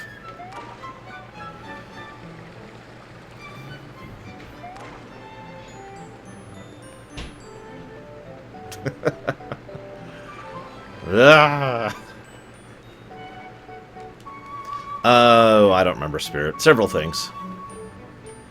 I didn't mean to, Fearsome. I'm sorry. Don't hate me. So, Spirit, just as a heads up, I'm kind of waiting on my turn until the Iron Alliance thing settles, but I noticed the other Iron Alliance members haven't, with the exception of Zeiss and Krenzler and Dragoon, haven't really given the answer I was hoping for.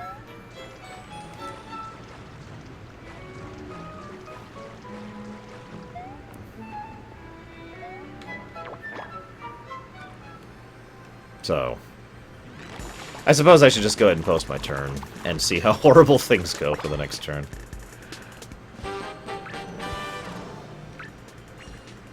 Hey, Scorpion. Get over here. I should just, like, start saying the Sub-Zero. But Sub-Zero doesn't really have a catchphrase, does he? So there's no catchphrase I can use to be like... Whoosh. Sub-Zero's catchphrase would be... Whoosh, puh, whoosh, puh. That's a good question, Nostradamus. Hang on, let me go back into this. Give me a second, guys. I really want to finish this freaking level. Bothering me that I'm missing like just this one spot. I know, right, Spirit? Isn't that's some good CGI and some good directing too. It's amazing how much of the Knights of the Fallen Empire storyline you can get in just a trailer with no dialogue. It's usually a good example of good directorial design, in my opinion.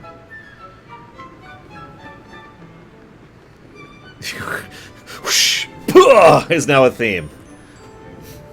Well, you know what I mean, right? You've played as Sub-Zero. Freeze, puh, freeze, puh. It's like the strat right there.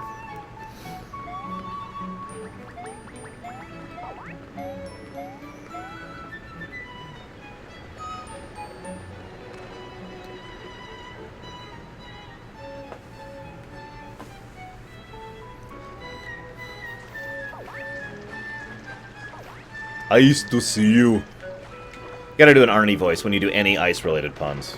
It's law. Looks like I can't head over here. Nice, someone. Congrats.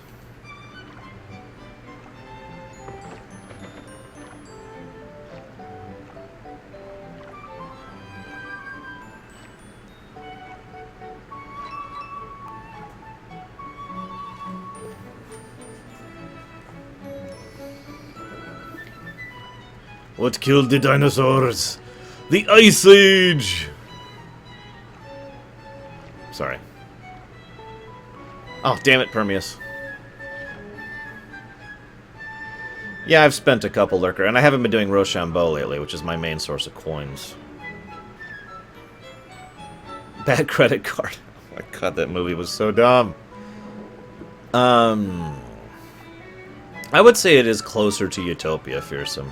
Lord knows it is a fairly dark place, but it is a dark place that also happens to include fairly light-hearted things. You know, in other words, the positives outweigh the negatives kind of a situation.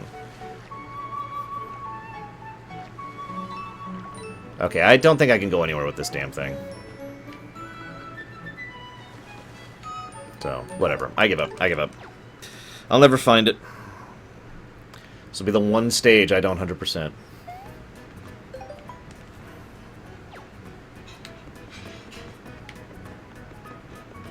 No, if I ever did a video on Batman and Robin, it would probably be a Madden Nation.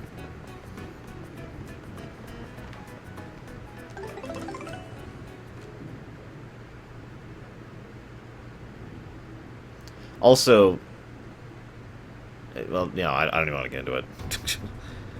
I was just going to say that there's not really that much of a prevalence of bat boobs so much as bat ass and bat nipples. Only on the guys, though. So anyways, I'm missing 1 or 2 spots here, so if you see something to paint in, please point it out. Thank you, as always.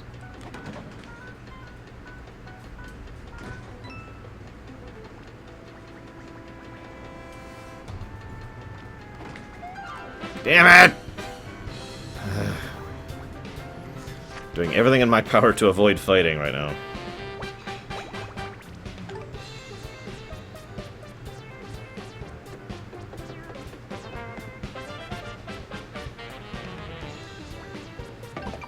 I don't know, Scorpion. I'm not exactly well-versed in the Mortal Kombat lore.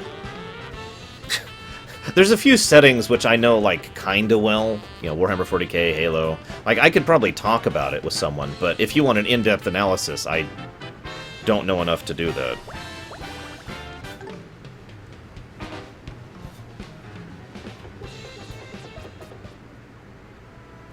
Like, I know some of the basics. But I don't know the full in-depth story of Shen Tzu, for example, and why it is that he ended up turning against Shao Kahn in the end. And then that timeline got erased, and I'm not even sure what's happened in the most recent games. Oh god damn it, do I have to do this again? Ah, crud. Okay.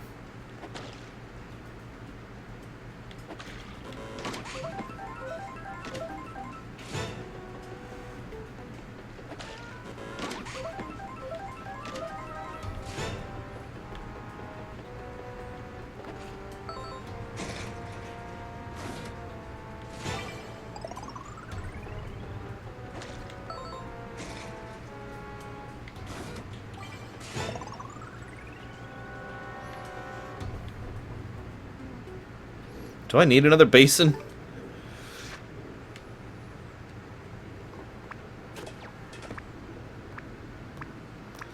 Nah, I could buy a basin in town. Whoops.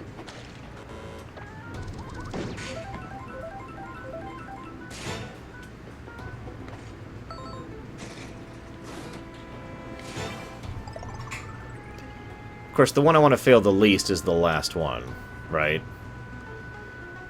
I really wish there was some kind of hint for this other than just, you know, guessing. Oh, thank God. Okay. We're through, guys. We're through.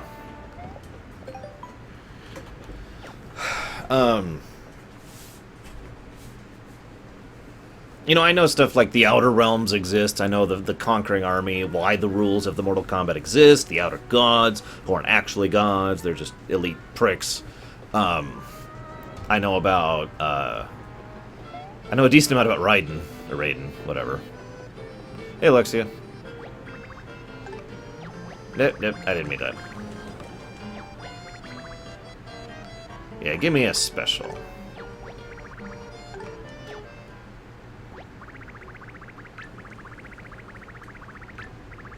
Yeah, okay, so, yeah, get it. Balloons, that's great.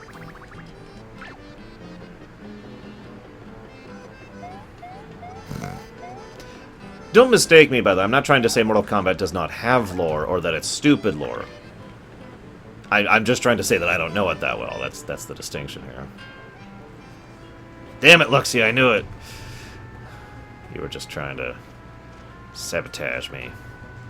I don't know, like, almost anything about Pathfinder's lore, Fearsome. I know it exists. I know it has its own setting that it adheres to, you know, Forgotten Realms style. And I have played in it several times. But all I can tell you is very small-scale politics stuff in the Desert City, whose name I don't even remember right now. Yeah, Raiden... Raiden, the good guy.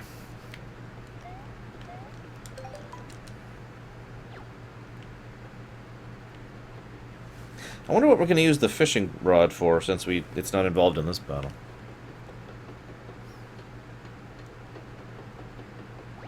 And now an unskippable cutscene.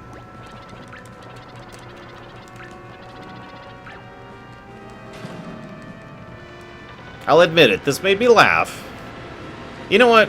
Ah, I hate to do this, but I'm sorry. Negative to gameplay for unskippable cutscenes. I'm tempted to give it a second negative for that. See, here's the thing. First of all, I know this argument is a little overused, but this is 2016 in gaming, okay? We can have skippable cutscenes now. We figured that technology out. Kingdom Hearts 2 had skippable cutscenes. Final Fantasy X-2 had skippable cutscenes.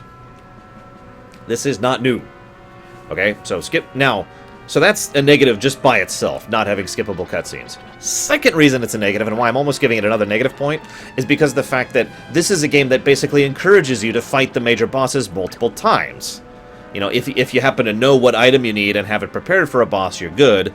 But there's actually additional dialogue and whatnot having to do with fighting the guy again, because now we have the actual item we need. And if you lose to them, they're actually like, oh, we need to go get this item.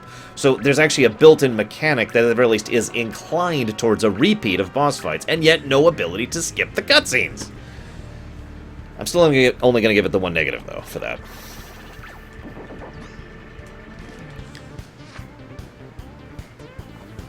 So anyways,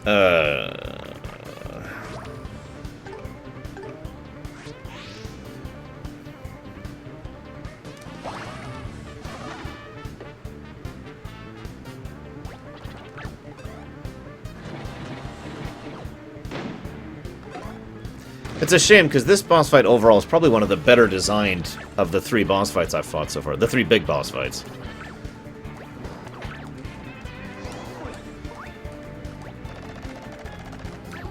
By the way, just as a question, what's with the current year argument being a bad thing? Like who's using that in a bad way? Because I haven't heard anyone do that personally. I'm not saying they don't, I'm saying I haven't seen it personally. Like, what are they doing that's, like, stupid about the current year argument? It's blah blah blah year, and then what?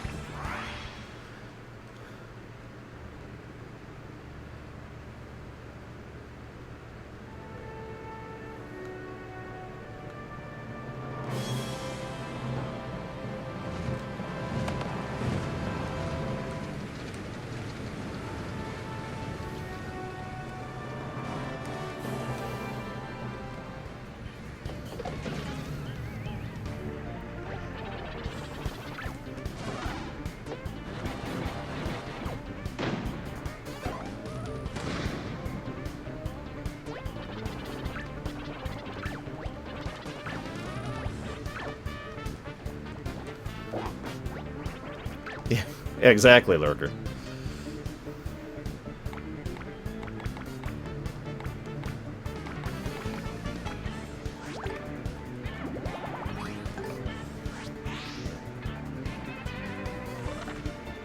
Ah, gotcha's the one, thank you. So in other words, no argument, just, oh, it's the current year.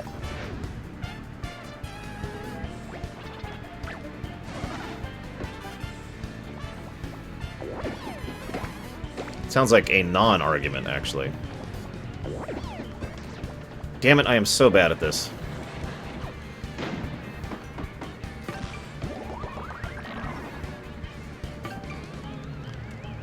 Good thing I have a couple more tails, huh?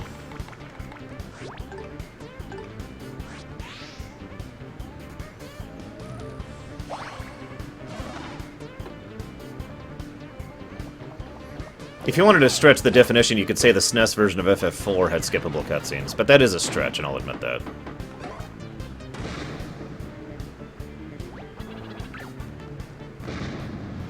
If you don't know what I mean, if you rotate your finger on the 3 buttons, there we go, like this, you will go through the dialogue and cutscenes so fast that major cutscenes will last like 2 or 3 seconds. But again, that's not really a skipping cutscene.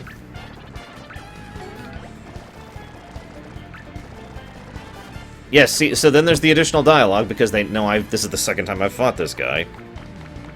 Now to play my I win button. Guys, I'm officially Batman in this game.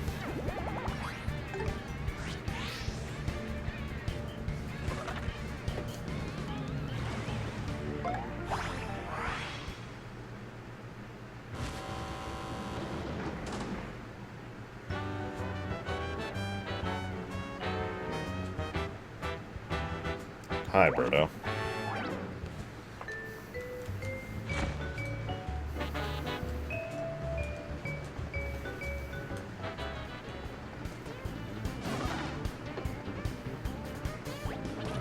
Super Lutzov, dive! Huh? Dive! Dive! Why won't you dive?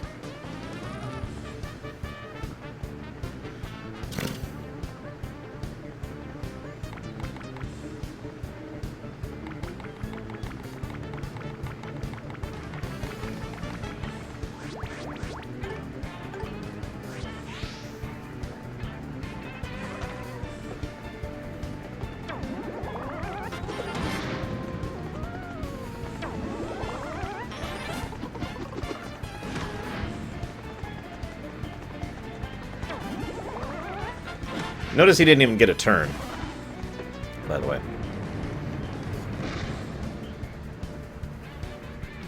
And now he's basically beaten. You wrecked my Super Lutzub! How dare you!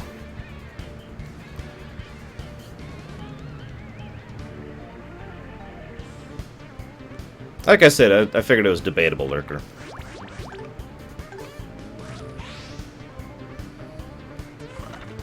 Ugh. They need to stop ruining things, Zulon. You know what I mean? It's that whole shame by association thing again. And we win. Again, it really is just an I win button. The world-famous Super Mario. I wanted to fight you, if only once. That's why I lured you in here with the big paint star. But it looks like I underestimated you. I admit defeat. Even now, I am glad I got to trade blows with you. I guess I'll just have to hope Lord Bowser can defeat you. Goodbye. Also, this is like the 8th time we fought Ludwig. I mean, come on, dude. We surrender! We realize the error of our ways! Yeah, I've heard that before, Shy Guy.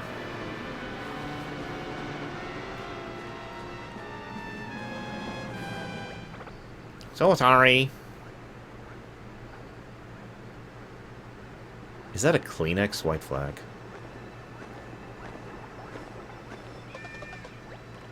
I suppose in the Paper Mario series they've never met him before. So I guess within the context of this canon, this is actually the first time that they've met him, so...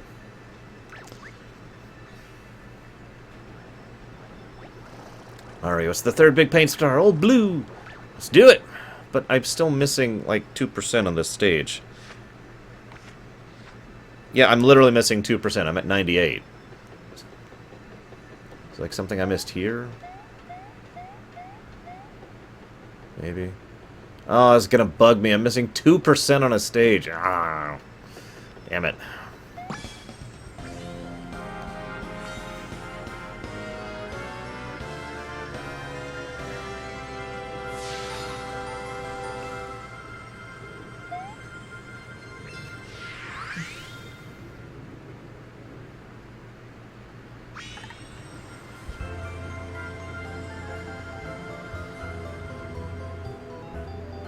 Let's fill in the ocean first.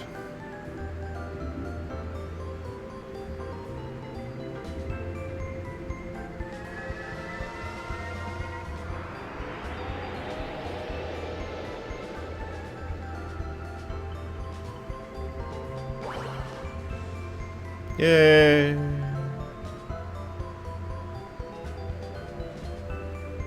Actually, I do fear some. Quite a few. Trade secrets, though, sorry. The most important one is be myself. The second one is enthusiasm. The third one is honesty. The fourth one is punch fearsome.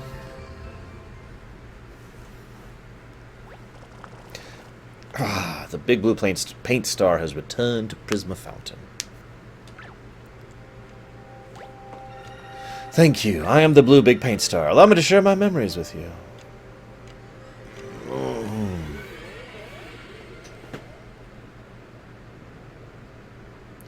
I think I'm going to break for food in a bit here. I'm getting a little weak. So there's Kamek and a bunch of Shy Guys and Bob-Ombs. I'm starting to think that Wart really is in this game. I mean, Bob-Ombs? What game do those guys come from? Plus, you know, Shy Guys.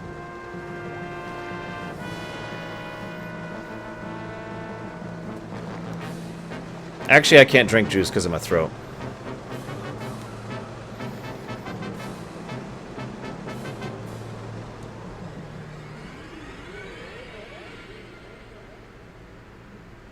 Go, my minions, take all the paint.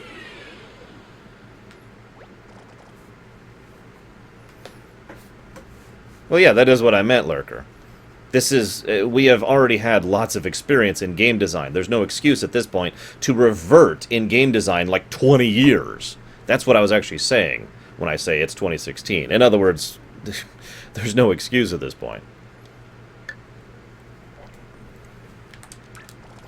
Bowser's army invaded with a ton of airships and hauled off a ton of paint.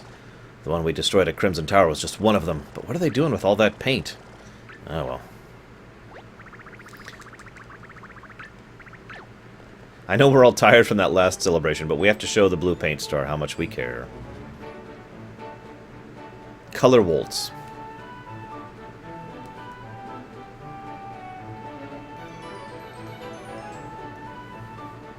There you go, Malachor.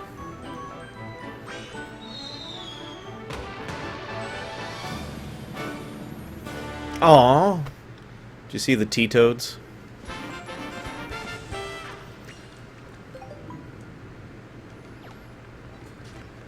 So yeah, 200 HP max, it looks like. Alright, let's catch up a little bit. But we have at least one area we can go to. In fact, I'm going to do catch up off camera. I'm going to get some food. So, I'll be back in a bit, guys.